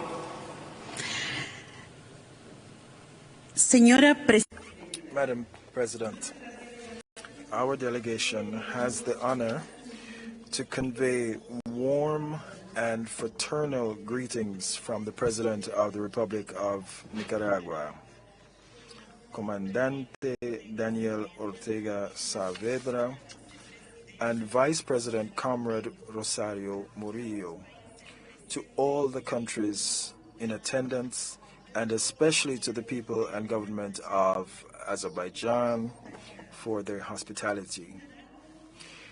Nicaragua recognizes the hard work of the Troika, comprising the successive presidencies of COP28, COP29, and COP30, as well as the Secretariat of the United Nations Framework Convention on Climate Change, for organizing this conference. As an integral part of G77 and China, the like-minded developing countries, LMDC, and ALBA, we align ourselves with the statements made by these groups. We firmly express our support of and solidarity with the Palestinian people, and reaffirm that the Palestinian cause is alive and present in all international forums and in the global conscience. We reaffirm the justice of the Palestinian cause and the right of the Palestinian people to self-determination and to establish their state in all occupied territories. The climate crisis we face demands a greater, more collective, firmer, fairer, and more ambitious commitment, but in accordance with the principle of common but differentiated responsibilities and respective capabilities.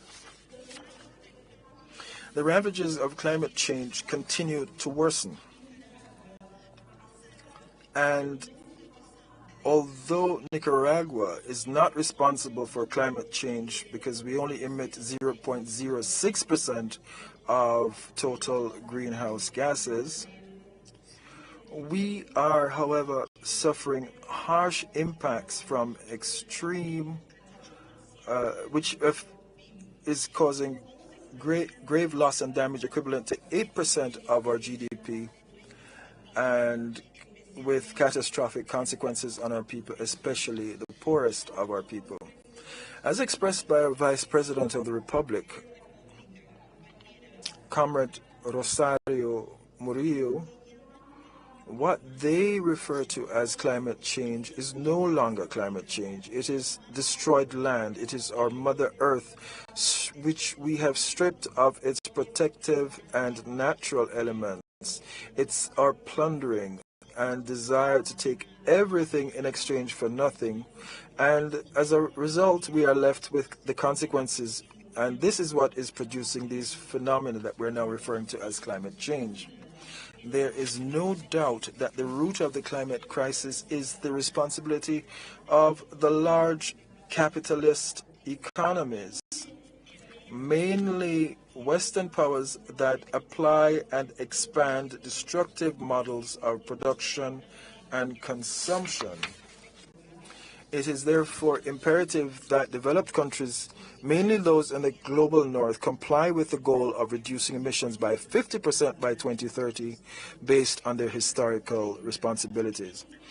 Madam Chair, concrete results are urgently needed at this COP29 based on the principle of common but differentiated responsibilities and respective capabilities, and the strengthening of climate justice and the indispensable reparation policy transformed into direct, unconditional, and respectful cooperation geared towards achieving a new collective quantified goal that allows for financing for the most vulnerable countries in a real way in order to fight the climate crisis. We must move towards a new global order and a multipolar world with equitable, supportive, and transparent actions and agreements, rebuilding trust in multilateralism through inclusion, and continuing to work to strengthen and guarantee peace and security at a global level. In closing, Nicaragua is convinced that the presence of the entire international community without exclusions at this COP29 is vital to achieve a world of understanding, peace, justice, solidarity, and development, and that climate action must be centered on the peoples of the world, prioritizing adaptation, resilience, and the well-being of the most sensitive communities. It is time to move from promises to concrete action. Thank you very much, Madam Chair. Thank you, Your Excellency. It is my pleasure to welcome His Excellency Mr. Ado Soares Barbosa, Special Envoy and Ambassador at Large for Climate Affairs of Timor-Leste. Your Excellency, you have the floor.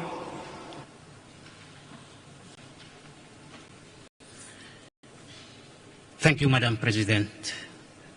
Excellencies, distinguished delegates, ladies and gentlemen. At the outset, I would like to express my sincere gratitude to the government of Azerbaijan for the leadership in hosting this COP29 here in the beautiful city of Baku. Climate change is no longer an abstract danger for our world today. It is a tangible reality affecting our lives and livelihoods. It has been negatively affected global socio-economic development and environmental sustainability. The least developed countries, LDCs, and small island developing states, SIDS, are the most severely affected, despite contributing the least to the global greenhouse gas emissions. Climate justice must be at the core of our global collective actions. Madam President, Timor-Leste has been experiencing various climate change impacts such as floods, droughts, landslides, and sea rise. These climate change impacts lead to decrease in agricultural production, food insecurity, water shortage, destruction of infrastructure, loss of human life, as well as human displacement. Madam President, business as usual is no longer appropriate for our world today. We must act decisively, guided by the principle of common but differentiated responsibilities and respective capabilities. The developed country parties need to take the lead in mitigating their greenhouse gas emissions, and other emitting countries need to do so in order to achieve the global temperature goal of 1.5 degrees Celsius and ensuring net zero emission by 2050. Timor-Leste is fully engaged to pursuing a low-carbon development path with a focus on promoting renewable energy technologies and reforestation. The developed country parties must fulfill their commitment to provide financial, technological, and capacity building support to developing countries, especially the LDCs and SIDS, to implement adaptation, mitigation, and address loss and damage. The COP29 must deliver climate finance under the new collective quantified goal, NCQG. The new scale of finance must be over and above the current 100 billion per year US dollar to at least 1.3 trillion US dollar annually by the period of 2026 up to 2035. This NCQG must capture adaptation, mitigation, and loss and damage, and defining climate finance as new and additional to the existing development assistance. We appreciate the current pledges made for addressing loss and damage, but these are insufficient. Greater contributions are urgently required to meet the needs of the most affected developing countries. The operating entities of financial mechanism of the Convention must simplify their access modalities and enhancing direct access for increasing country ownership and ensuring sustainability. Being the least emitting countries with high vulnerable to the impact of climate change, adaptation is highest priority for Timor-Leste. The country has formulated its national adaptation plan with various adaptation priorities. We call developed country parties to provide financial support for the full implementation of our key adaptation priorities under the NAP in order to increase our resilience. Let us act together for a better resilience, prosperity of our people, and safeguarding our Mother Earth. I thank you. Thank you, Your Excellency.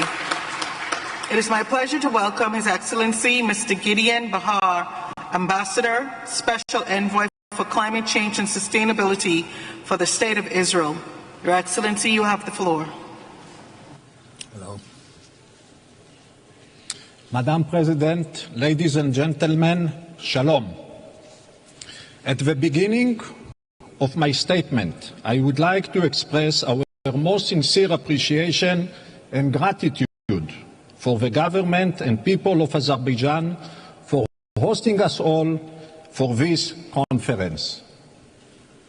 As we speak, climate negotiations are underway. It's true that many of these talks have led to frustration.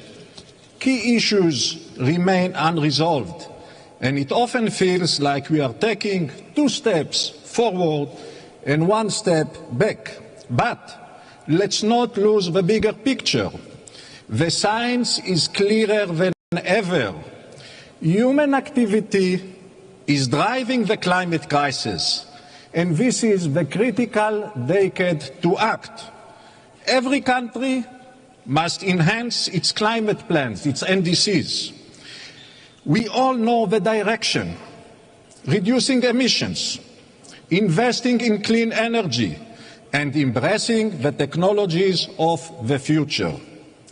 This COP must build on the achievements and progress already made in previous COPs and show tangible and clear results on the main issues at hand: mitigation, adaptation, climate finance, Article 6, gender, and more.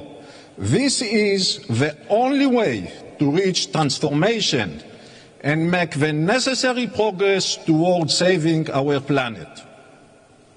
For Israel, this transformation is not just an option, it's a necessity. Despite one of the darkest years in our history, an ongoing war of survival, following the brutal attacks of Hamas on October 7th last year, the continuous bombardments of Israeli towns by Hezbollah terrorist organization, and the suffering of our 101 hostages in tunnels in Gaza, we have not lost the vision of the future. Israel is committed to the global effort to combat the climate change. We have introduced a carbon tax, and our new climate law is advancing through Parliament.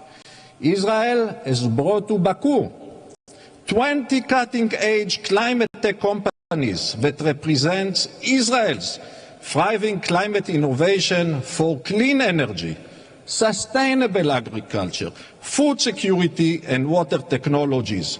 Solutions that have a potential to benefit our region and the entire world. For Israel, we have no choice but to focus on the future. The choices we all make here today are about building a future for generations to come.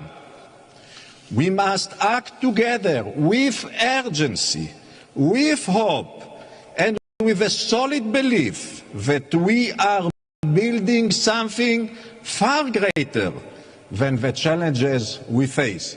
Thank you very much. Toda rabba. Thank you, Your Excellency.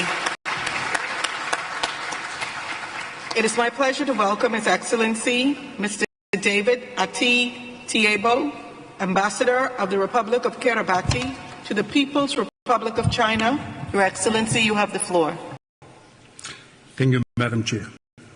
COP President, Excellencies, esteemed delegates, ladies and gentlemen, I begin by sharing the peace and the blessings of the Almighty, along with our warm greetings of the people and the government of Kiribati. Naberini and salam to you all. As we gather here at COP29 under the remarkable organization and gracious hospitality of the people and the government of the Republic of Azerbaijan, we are united, and we must be united by the urgent responsibility to address the defining security threat of our time, the climate crisis. For Kiribati, who contributes minimal to global emissions, this is not an abstract challenge. Climate change is a daily reality. Rising seas and intensifying natural disasters threaten our homes, our livelihoods, and our very way of life. Kiribati's key message to COP29 is clear: keeping 1.5 degrees alive and keeping our climate resilience sustainable. As such, we acknowledge the vital importance of the $100 billion annual climate finance commitment to supporting developing nations, particularly small island states, developing states like Kiribati. However, while this pledge is a critical step towards addressing our unique vulnerabilities, it falls far short of meeting the scale of the challenges we face. The new collective quantified goal on climate finance must be predictable and accessible. For us, this funding is crucial to strengthen coastal defenses, secure freshwater resources, and build resilient infrastructure. Addressing loss and damage is indispensable to counter the impact beyond what adaptation can alone manage. Transparency and accountability and regular reviews of the NCQG are fundamental to ensure that it meets the evolving needs of our resilient infrastructure. For instance, roads, wharves, jetties, causeways, and our airfields. Inclusive participation at all levels is essential to amplify the voices of those on the forefront lines of this crisis. Our struggle is not only solely for survival, it also for the preservation of our culture, our future generations. The scientific consensus is very clear. Limiting global warming to 1.5 degrees Celsius is vital. We call upon developed nations to lead in mobilizing public funds to integrate public finance. We emphasize the need to integrate indigenous knowledge, which have long fortified our resilience, to be respected and reflected in financial reviews and frameworks. Let us commit to climate finance and climate justice, innovation, and the respect of indigenous wisdom. The time to act is now for our planet and all its people. In closing, I offer our Kiribati traditional blessing, the Mauritiroi de Tabumoa, Yoran Kapene, meaning good health, peace, and prosperity be with us all, now and always. Kamdaba, thank you, and Salahum. Thank you, Your Excellency. It is my pleasure to welcome His Excellency Mr. Kembe Andre Okulula Bahu, Ambassador of Benin to the Republic of Azerbaijan. Your Excellency, you have the floor.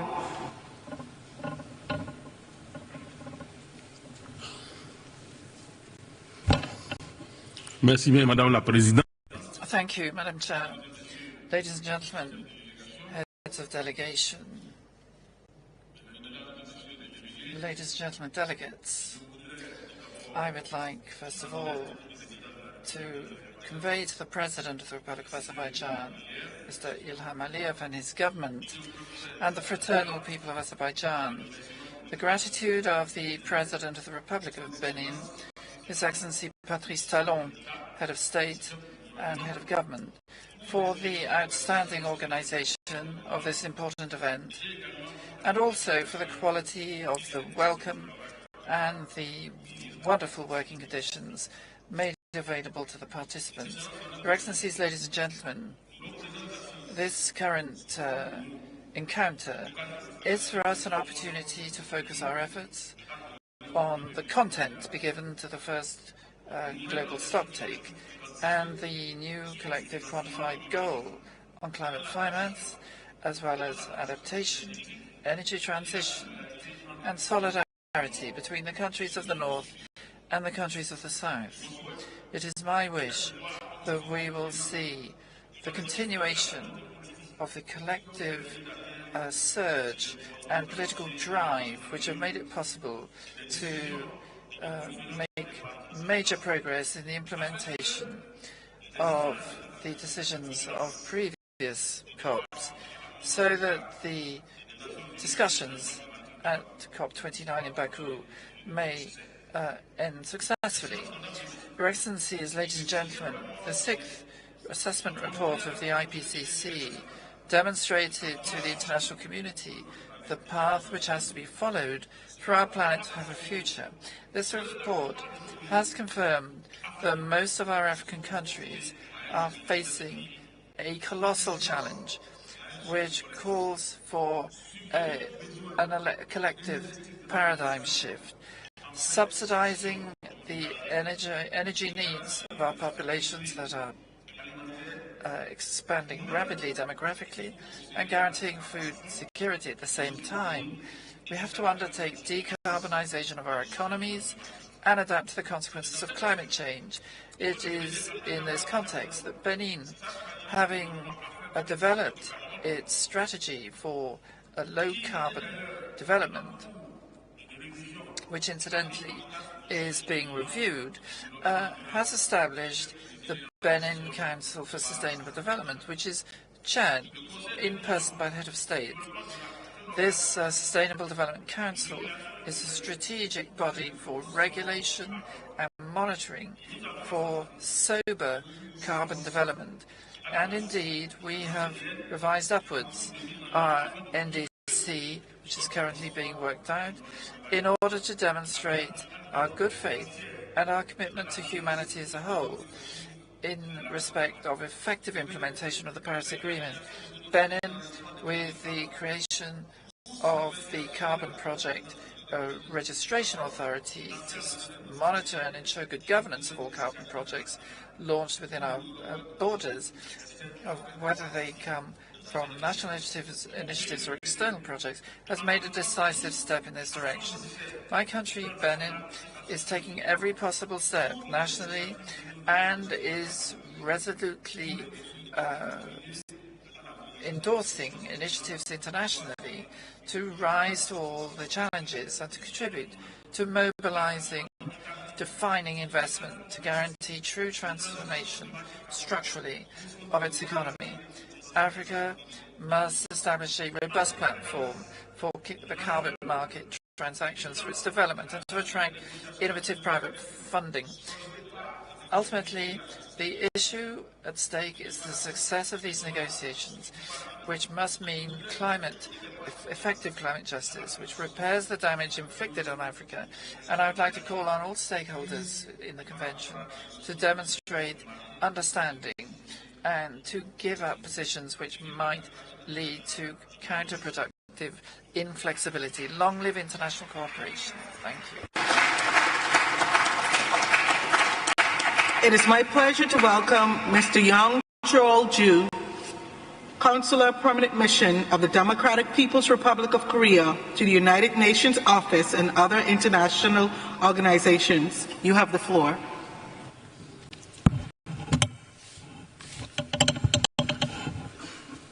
Excellencies, distinguished delegates, ladies and gentlemen, Madam President.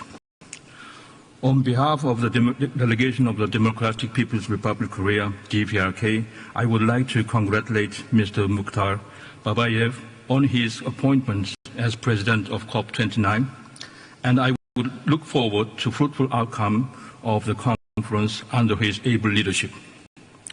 I would also like to extend my gratitude to Executive Secretary and the Secretariat of the UNFCCC, as well as to the government of Azerbaijan for their sincere efforts to ensure success of this conference. Madam President, COP is held every year to discuss measures to respond to climate change amid global attention with hope and high expectations. But regrettably, all that comes out of the conference are empty promises and fancy words.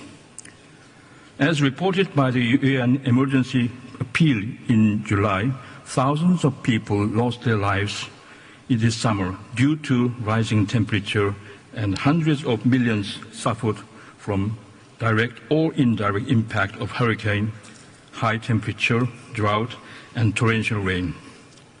Climate change is undoubtedly a tragic result of unbridled greed of the West, and its direct and greatest victims are none other than innocent developing countries.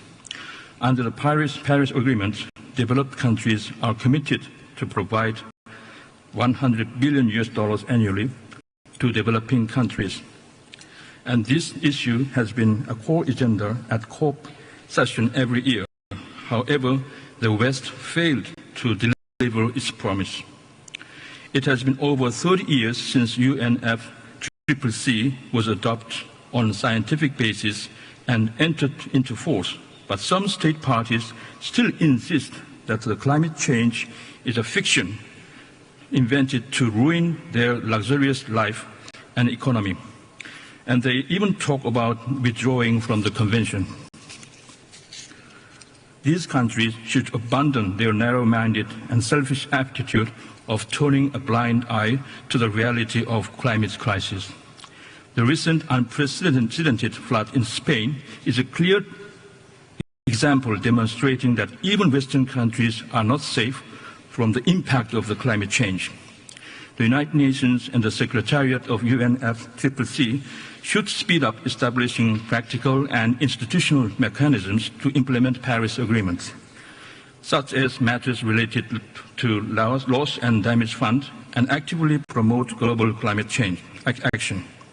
Madam President, under the wise leadership of Kim Jong-un, President of the State Affairs of the Democratic People's Republic of Korea, our country set it as an important task to firmly protect the national security, lives and property of its people from challenges of nature caused by climate change, and enhance the national capacity to actively cope with various national disasters. To this end, we are pushing ahead with nationwide activities. Even during the period when the world was undergoing a difficult time due to the pandemic, the DPRK continuously waged forest restoration campaign, planting nearly 1.167 billion trees between 2020 and 2022. And we are carrying out a plan to increase urban green coverage to 60% by 2030.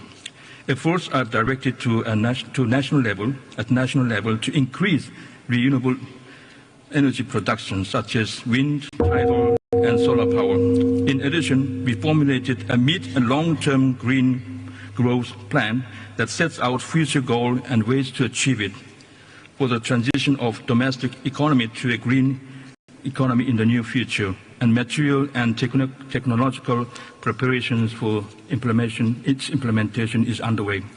Madam President, the government of the Democratic People's Republic of Korea will continue to fulfill its responsibility and further strengthen regional and international cooperation in combating climate change. I thank you. Thank you. It is my pleasure to welcome Mr. Kevin Macron, Climate Ambassador for France. You have the floor.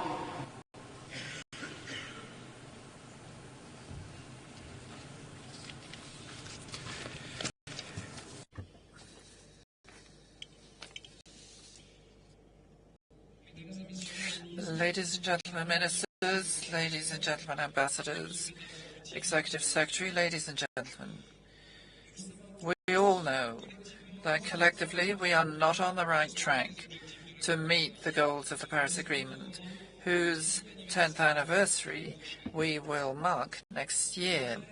On the contrary, 2024 will be the hottest ever recorded, and we are heading towards a 3-degree increase in temperature by the end of the century if we do not resolutely embark upon a trajectory which involves very short-term reductions in greenhouse gas emissions. The measures to be taken are well known, and they were broken down in the global stocktake in Dubai, a phased transition away from fossil fuels, tripling of renewable energies and doubling of energy efficiency by 2030 in particular. Now is the time for implementing these objectives with resolve and courage so that we finally enter the economy of the 21st century, decarbonized, respectful of the environment and compatible with keeping climate warming below 1.5 degrees. The follow-up to the global stocktake is also an essential element for climate ambition, which should be reflected at this COP. The next NDC cycle, the nationally determined contribution cycle, must also raise the ambition to be commensurate with the challenges while covering all greenhouse gases and economic sectors. Furthermore, France advocates an exit from fossil fuels which is planned nationally so that it is fair, orderly and equitable. We are resolutely committed to this path with the establishment of a clear and tight national strategy, exiting from carbon by 2027, or as of 2027, from oil in 2045 and gas in 2050. We wish to step up the share of nuclear energy as provided for in the UAE consensus. We understand the development needs expressed by many countries here, but let us keep in mind that these needs may be covered by renewable energies, which are already more competitive, rather than with the energies of the past. However, we are conscious that the road towards this ambition also means an agreement on the NCQG. France indeed recognizes the considerable needs of the developing states and hopes that an ambitious and realistic agreement may be found before the end of this week in Baku. We are, of course, determined to increase our public funding for climate, but we cannot meet all needs other than by also calling on other sources of funding, including the most innovative ones. It's in the interest of all to demonstrate flexibility without preconditions, to accept new private resources of a large scale, and to raise resources from international taxation. We also feel that the contributor base must be enlarged by reflecting the evolution in emissions and wealth since 1992, by incorporating major emitters with a large contributive capacity without this implying a change in their legal status. I recall that France is doing all it is for climate finance, and it has substantially exceeded the commitments of the President of the Republic with 7.6 billion euros in 2022, 7.2 billion in 2023. It is devoting a third of its effort to adaptation, that's 2.6 billion euros, and that is thus 10% of international climate finance dedicated to that major challenge. France, therefore, tangibly is committing itself to ensure that no country has to choose between combating climate change and combating poverty in accordance with the Paris Pact for People and the Planet. In this context, we can work together to accelerate the reform of the international financial architecture and direct flows towards the geographical areas who most need them.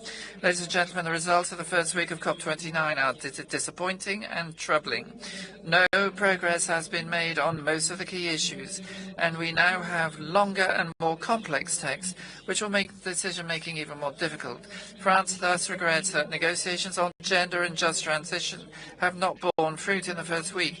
We also regret that discussions on mitigation have not been addressed, and when the substantive issues have not been addressed, even though it's only a case at present of discussing the means of attaining objectives. And so, for COP29 to be progress and not regression, we must take full stock of the challenges behind these texts and negotiations this week.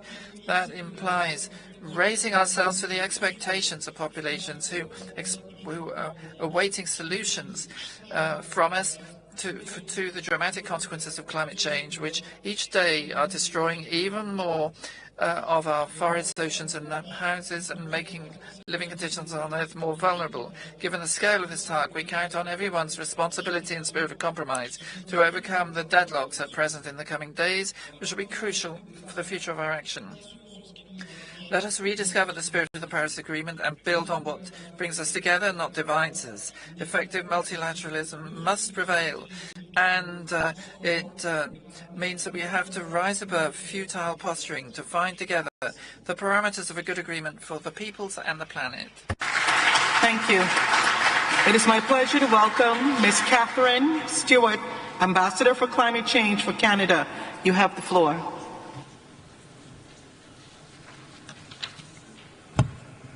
Excellencies, distinguished guests, bon après-midi.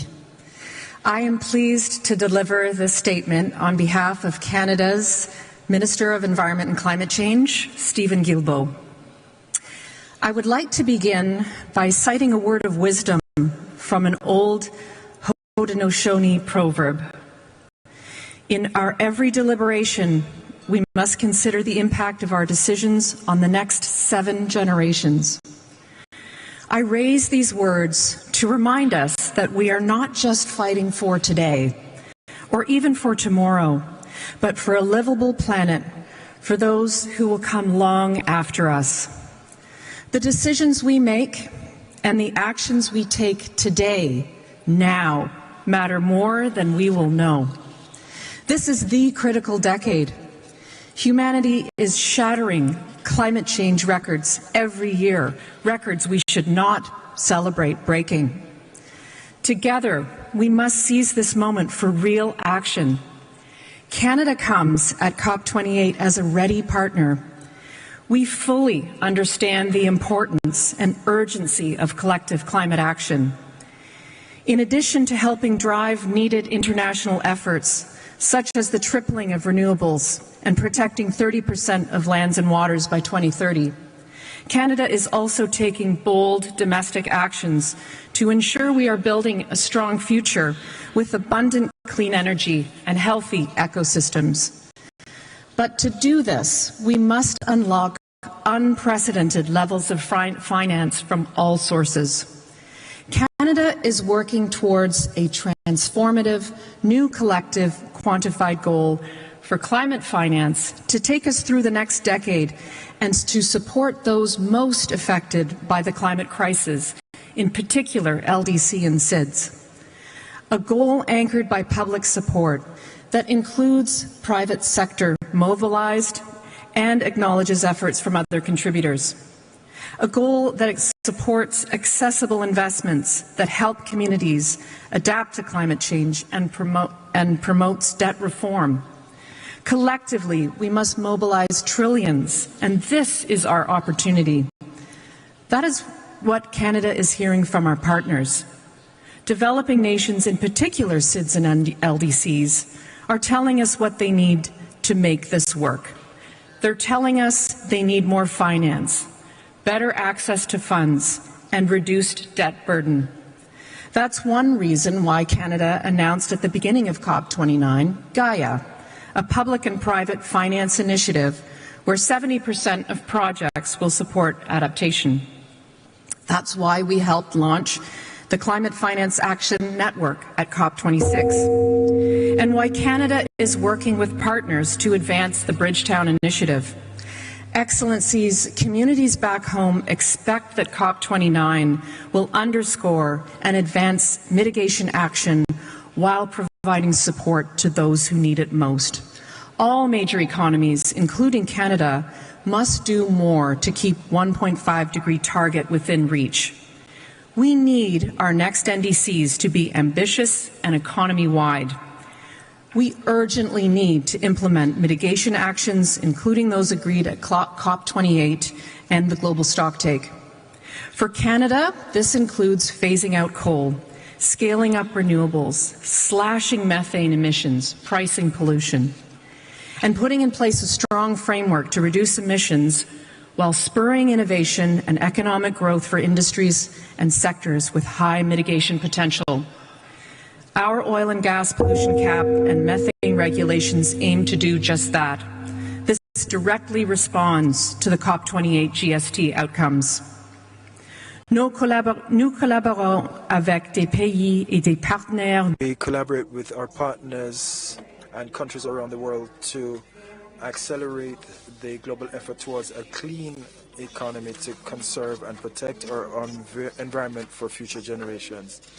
And we do so in a way that respects and protects human rights, the rights of persons, the rights of workers, the rights of our indigenous peoples, while promoting a just, inclusive, intergenerational approach that also protects the rights of women. Climate change, biodiversity loss, and pollution are interlinked, and they're not confined by national borders. The choices we make here at COP29 will define what lies ahead for the many generations to come.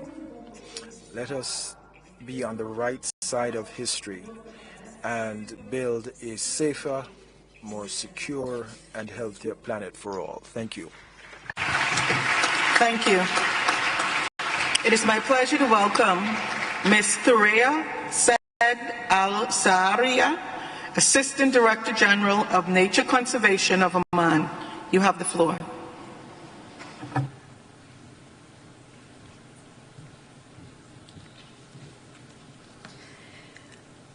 Bismillah ar-Rahman ar-Rahim. In the name of God, the most merciful, the most compassionate. Ladies and gentlemen, God's blessings, peace and blessings upon all of you. I would like to start off by thanking the government of the Republic of Azerbaijan for their excellent organization and hosting.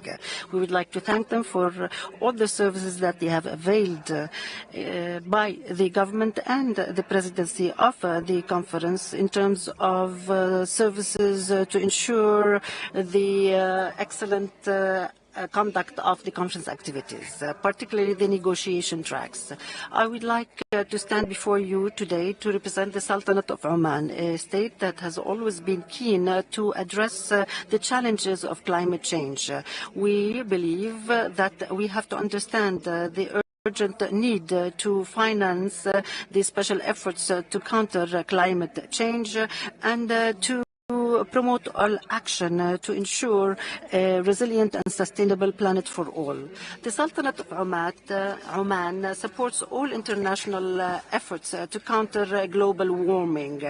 And in order to promote climate action, His Majesty Sultan Haytham bin Tariq, the Sultan of Oman, may God preserve his soul, has adopted a group of national strategies and plans such as 2040 Vision of Oman, the National Strategy for Ordered Transition towards Carbon Neutrality by 2050, the National Strategy for the Protection of the Environment, the National Strategy for the Adaptation with the Climate Change.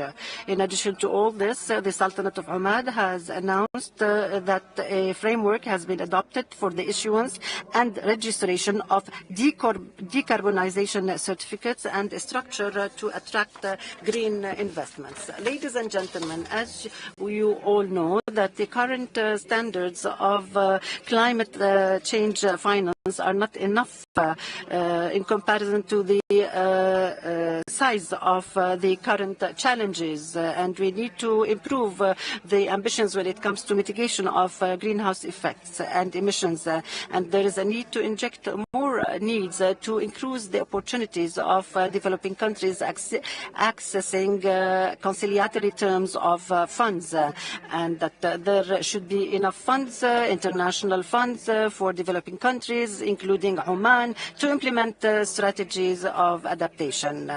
In order to address climate justice, we need to work on the common but differentiated responsibilities principle included in the UNFCCC. This requires that all parties should cooperate, and that those parties who have contributed more to the greenhouse emissions should bear more responsibility. In spite of the fact that mitigation is important in its own right, we have to remember that climate change have devastating consequences and effects that requires adaptation as well, and building capabilities and resilience to counter inevitable changes of climate change that impact millions of people around the world and wreak havoc to the communities and infrastructure, which means that funding adaptation or financing adaptation is a need. It's an urgent need. It's not a choice.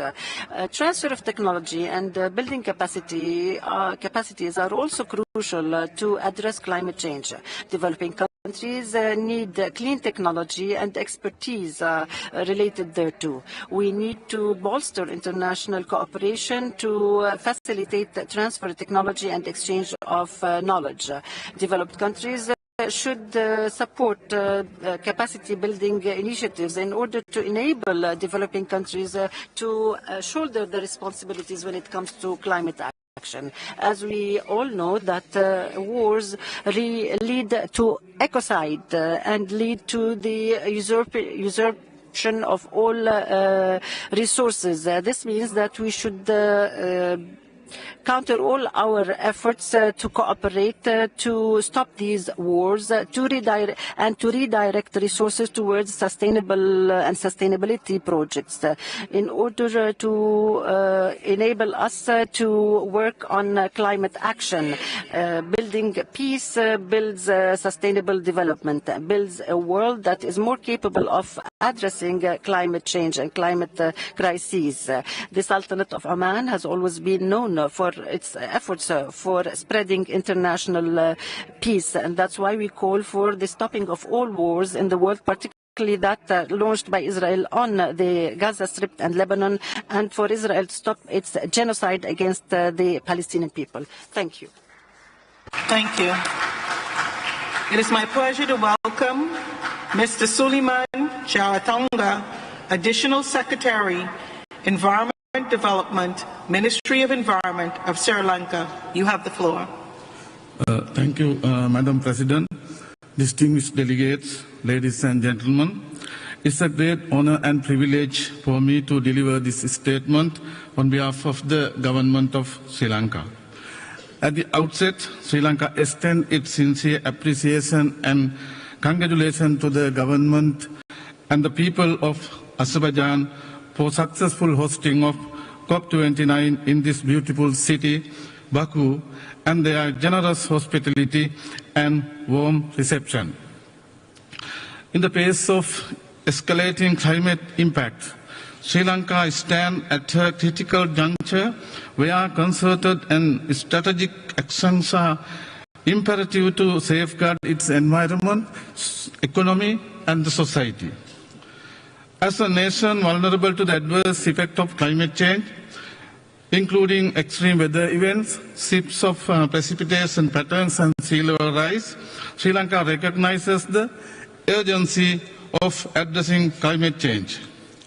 Climate action at all levels is crucial to prevent the exacerbation of climate impacts and ensure the global efforts to limit the rise of the average temperature in this century to 1.5 degrees Celsius. The vulnerable developing countries are disproportionately impacted due to lower adaptive capacity owing to frequent climate disasters, poverty, food insecurity, debt, and lack of means of implementation for climate action. Even though Sri Lanka's cumulative GHG contribution is negligible at global scale, the country is severely impacted by the adverse impact of climate change. Madam President, in this context, similar to other developing nations, we are also facing challenges ranging from limited financial and technological capacity to lack of adequate climate investments. Madam President, allow me to draw your kind attention to the obligation of the UNFCCC, the Kyoto Protocol, and the Paris Agreement. These international agreements serve as powerful expressions of our collective determinations to confront the imminent threat of climate change. They call upon all nations to fully implement the agreed upon measures. Sri Lanka has embarked on several transformative pathways.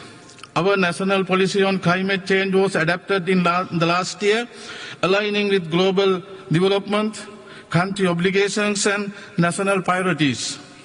Further, Sri Lanka has developed the Carbon Net Zero 2050 Roadmap and Strategic Plan, which is the long-term, low-emission strategy to achieve carbon neutrality by 2050.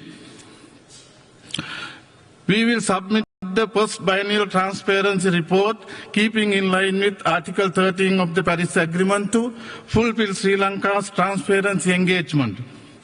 As a contribution toward global commitments, Sri Lanka will present the progressive and ambitious NDC 3 by the deadline. Sri Lanka has embarked in updating its national adaptation plan in line with the iterative adaptation cycle, recognizing the need to enhance actions and support for adaptation. Madam President, COP29 is the implementation COP. In order to implement climate actions, finance, technology development and transfer, and capacity building supports are very vital for a country like Sri Lanka.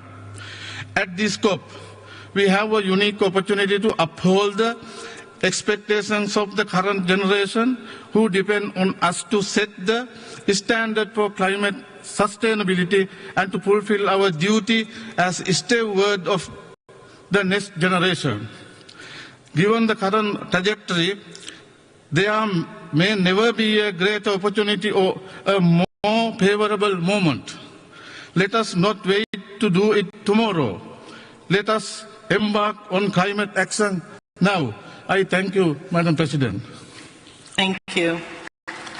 Excellencies, colleagues, I am reminded that we need to adhere to the time due to the fact that the interpreters are working really hard to ensure that your message is well received. It is my pleasure to welcome Mr. Karma Tasharing, Secretary, Ministry of Energy and Natural Resources of Bhutan.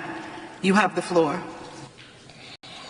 Madam President, Excellencies, ladies and gentlemen, I bring warm greetings of His Majesty King Jigme and the people of Bhutan.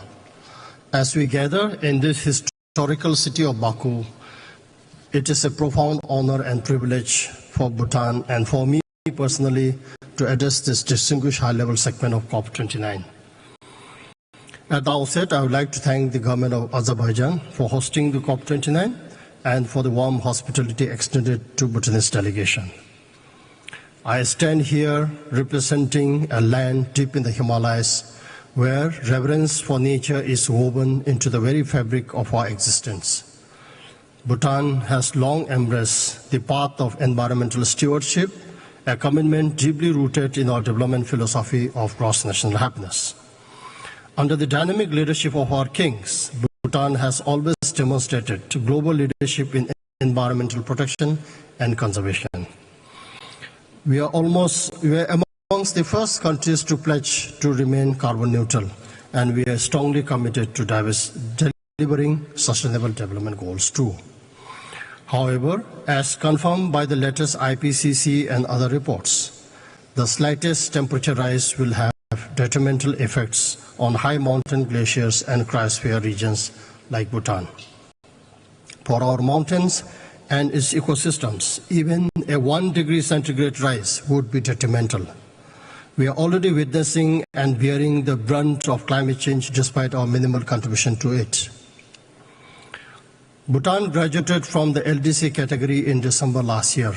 However, this development milestone has not diminished our vulnerability to the adverse impacts of climate change. Neither has it increased our capacity to address climate change. According to our Constitution, we are mandated to maintain a minimum of 60% of total land cover under forests for all times to come, and our current forest cover stands at 70%. Our forests, pristine and vast, are a vital carbon sink, absorbing millions of tons of carbon dioxide each year. We are proud to be the first carbon-negative country in the world, a distinction earned through our unwavering dedication to sustainable practices. However, our commitment to carbon neutrality and maintaining 60% forest cover are at risk due to global warming and increased incidences of forest fires. Bhutan came to COP29 with high hopes. COP29 should deliver on the NCQG that clearly articulates the growing needs of developing countries. The quantum required runs into trillions of dollars within the context of higher ambition. We have heard in the negotiation rooms that the goal needs to be new, additional, and easily accessible, and be grant-based for adaptation, and loss and damage, and highly concessional for mitigation. Grant-based climate finance is important for Bhutan to be able to adapt and build resilience to climate change and support our ongoing transformation efforts. Under your leadership, Bhutan remains hopeful that the climate finance goal will be adequately delivered because, as a developing country, we rely heavily on climate finance to implement adaptation and mitigation measures. In a significant step towards building global momentum for a net zero, climate resilient and nature positive future, Bhutan, along with Madagascar, Panama and Suriname, as carbon negative or carbon neutral countries, launched the Net Zero Forum at this COP. The forum recognizes and commits scaling ambition and pledges to remain carbon neutral for all times. And we call upon the world to deliver an ambitious means of implementation support to reduce emissions by 2035 in line with the 1.5 degree centigrade pathway and mitigate the triple planetary crisis. Last but not the least, to deliver on our collective long-term goals of the Paris Agreement, we must work towards a successful outcome at Baku. This will be a defining moment for global collaboration to achieve carbon neutrality and climate resilience and foster a new era of global cooperation and innovation. Let us unite to build a sustainable future for all of us. I thank you, Madam President. Thank you. It is my pleasure to welcome Mr. Ali Mohammed, Special Climate Envoy of the President of Kenya and Chairperson of the African Group, speaking on behalf of the African Group. Your Excellency, you have the floor. Thank you, Madam President. Madam President, Excellencies, Kenya delivers this statement on behalf of the African Group. Africa stands here today as a continent disproportionately affected by the impacts of climate change, yet one that contributes the least to the global emissions causing this crisis. Last year, at the Africa Climate Summit in Nairobi, Africa called out the fact that we had broken records we cannot afford to break. The hottest year on record, the driest year on record, in the same place, the wettest year in some other parts. This year, we have continued that dangerous streak with again the hottest summer on record globally and devastating floods, cyclones, wildfires, droughts across the world, from Sahel to Southern Africa, from Spain to China, from India to the US, and from Malawi to the Caribbean. At the African Climate Summit, Africa promoted climate action as opportunity. We talked about climate positive growth, how Africa can be part of the climate solution and realize inclusive economic growth by doing so. Several $1 billion of investment and support were committed at the inaugural Africa Climate Summit last year in Nairobi. Kenya, for example, is advancing production and deployment of electric motorcycles and buses, as well as direct air capture projects, as home to the first Africa direct air capture company. Similar initiatives abound in different parts of Africa as the continent moves forward with ambitious green industrial programs. Yet, we must be honest to ourselves. A big part of that progress is happening despite direct inputs from the UN climate process. Africa is making all efforts to contribute to enhancing resilience and choose a low-carbon growth trajectory. However, despite all the ambition of Africa, it is not possible to avoid a global climate catastrophe without commitment, without support, and without solidarity by all countries. The road ahead requires finance. We all know that full well, and yet more money flows out of Africa, largely for debt service payment than into Africa, and our debt burden continues to rise. Our cost of capital is around 5 to 8 times higher compared to most developed countries because of limited fiscal space, the price of capital, and unequal risk perception. It is hard, if not impossible, to turn Africa's intrinsic potential into action. This is why we turn to the task here at COP29, our negotiations on international cooperations. Here in Baku, we need a clear outcome on NCQG, new collective quantified goal, or new finance goal, with a bold new commitment of public finance contributions, one that is proof that we take climate action and climate change seriously. Simply put, the 100 billion goal or similar will not be good enough. Developing countries, including Africa, are calling for a mobilization target of $1.3 trillion per year, underpinned by public finance provision goal of $600 billion per year for grant and concessional finance. Let us not be paralyzed by business as usual approaches to finance. The numbers are big, but we all know the money is there. We know public finance can be mobilized, and that it will never be as cheap to avert a climate catastrophe as it is today. And we know that many people all over the world, most of all our young generations, are disappointed in us, their leaders. But unless we change, they will never trust us. We must act now, decisively, collectively. Our future depends on it, and our future will flourish if we do so. As the chair of the African Group of Climate Change Negotiators, I urge developed country parties to approach the NCQG negotiations with a spirit of ambition, equity, and solidarity. We need a course correct on finance if we are to deliver the aims of Paris Agreement and the COP28 UAE consensus. Let us leave COP29 with a robust, inclusive, and ambitious finance goal that delivers for the people and the planet alike. I thank you. Thank you, Your Excellency. It is my pleasure to welcome Mr. Joseph Emmanuel Felipe, General Director of the Ministry of Environment of Haiti. You have the floor.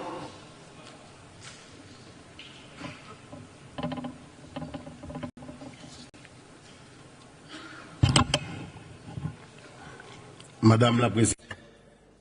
Madam Chair, Your Excellencies, distinguished delegates, ladies and gentlemen, I take the floor on behalf of the Environment Minister, His Excellency Moïse Jr. Jean-Pierre, who regrettably is unable to attend.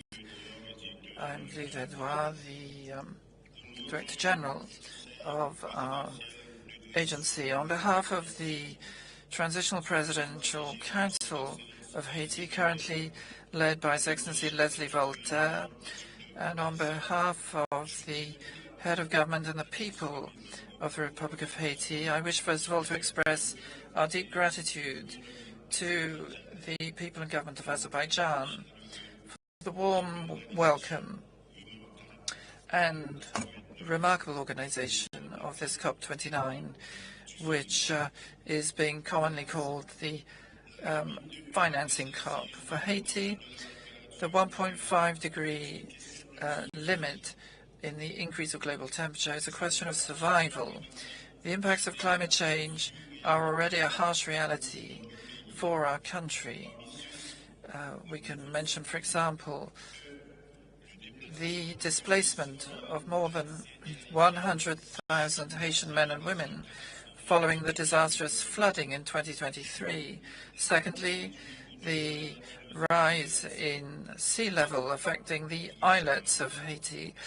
And thirdly, more recently, the major flooding caused by the passage of a tropical depression over the country.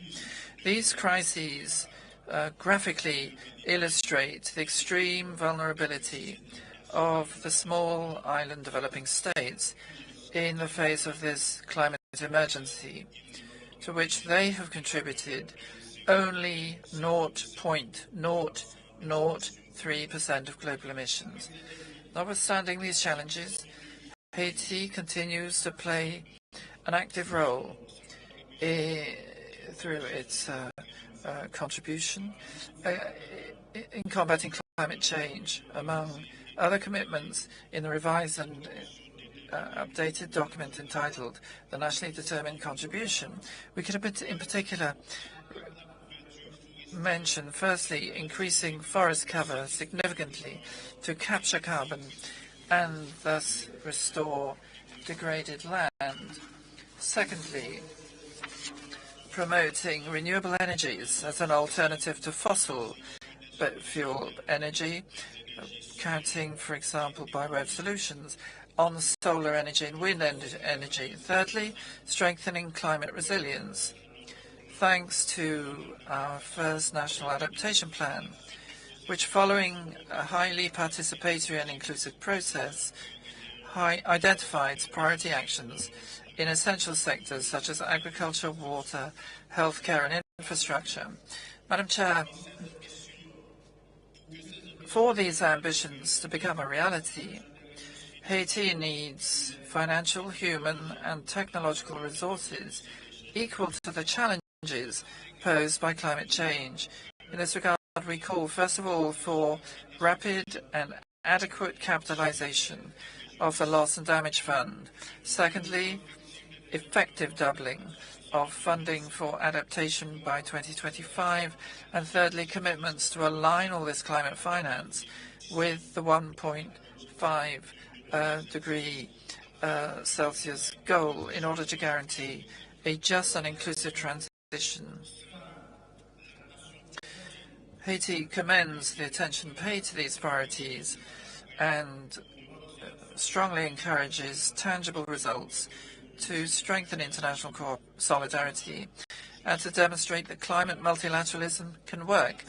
Madam Chair, Haiti hopes that this conference will be a decisive turning point with, firstly, a sound framework to assess progress and strengthen the adaptation ambition. Thirdly, a second just transition. And thirdly, an ambitious decision concerning a new collective quantified goal based on the real needs of the most vulnerable countries and accompanied by a robust transparency framework to ensure respect for the commitments undertaken. Madam Chair, the Haitian government approves the approach of the COP29 presidency, demonstrating a resolve to advocate for an inclusive process and have a dialogue with a broad array of international stakeholders with a view to finding shared solutions to the multiple challenges facing the international community. And it also restates its support for the approach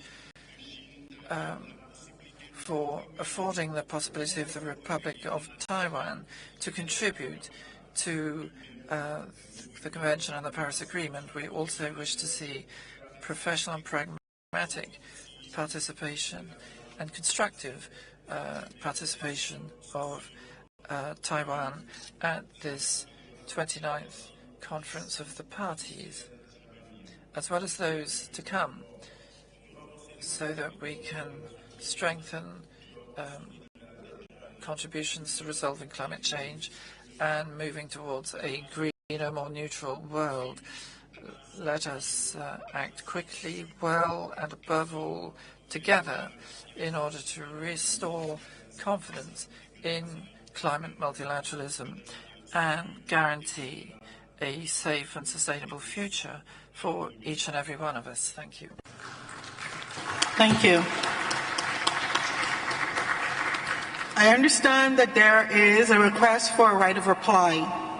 In accordance with established practice, the right of reply will be given at the end of the list of speakers from parties. The party requesting a right of reply will be given 3 minutes, and the party in respect of whom the right of reply was requested will be given 1 minute after that. No further opportunity for reply will be allocated. Delegates are kindly requested to respect the time allotted for their interventions. On behalf of the conference, I would like to thank all of you for your statements. Distinguished delegates, we have now concluded the delivery of national statements. I will now give the floor to China for a right of reply. China, you have the floor.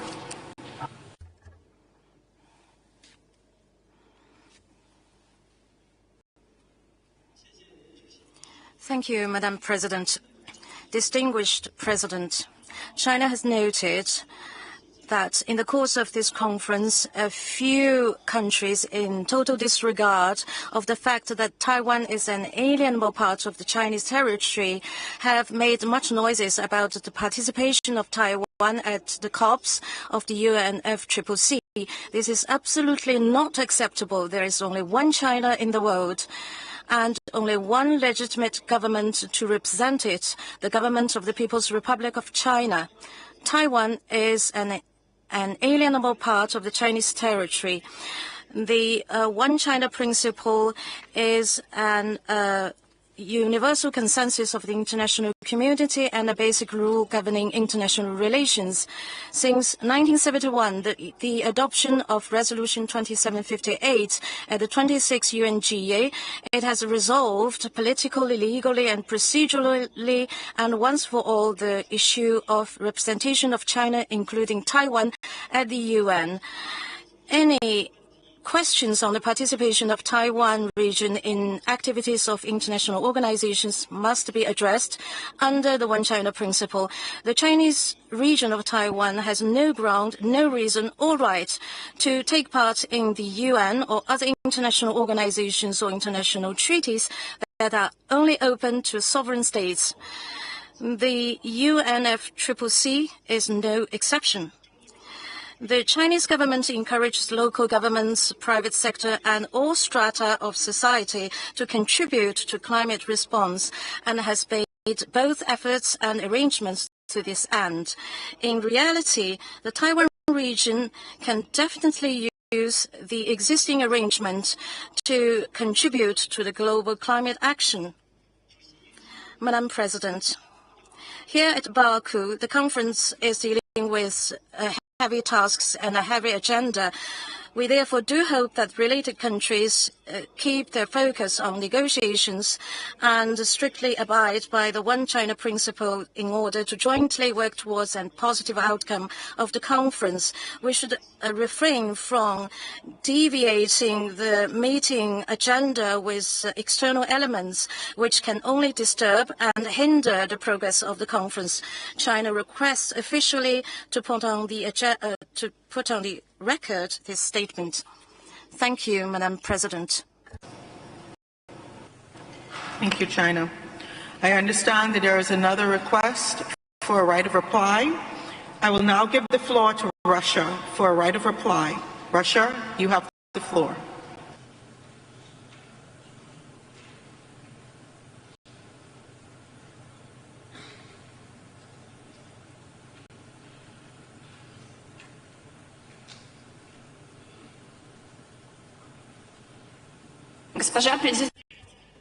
Madam Chair, the Russian Federation has requested a right to reply in the light of this statement of the delegation of Ukraine. We would like to point out that it's extremely strange to hear accusations from the representative of a country which is systematically violating international law and has been doing so, including on the territory of Russia. The damage caused by Russian fighters to the environment and global climate still has to be calculated. For our part, we would like to stress that the Russian Federation is committed to its obligations in accordance with the Framework Convention on Climate Change and the Paris Agreement, including the provision of national reporting covering all the sovereign territories of the country in accordance with the Constitution of the Russian Federation. Thank you. Thank you, Russia. In respect of whom the right of reply was requested, I will give 1 minute to Ukraine should it wish to respond.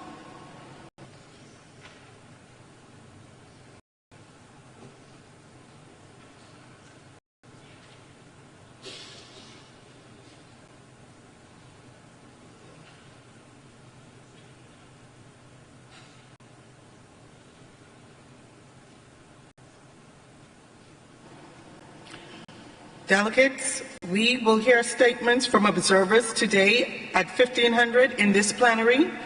With this, I declare this joint meeting of the COP, CMP, and CMA adjourned. Thank you.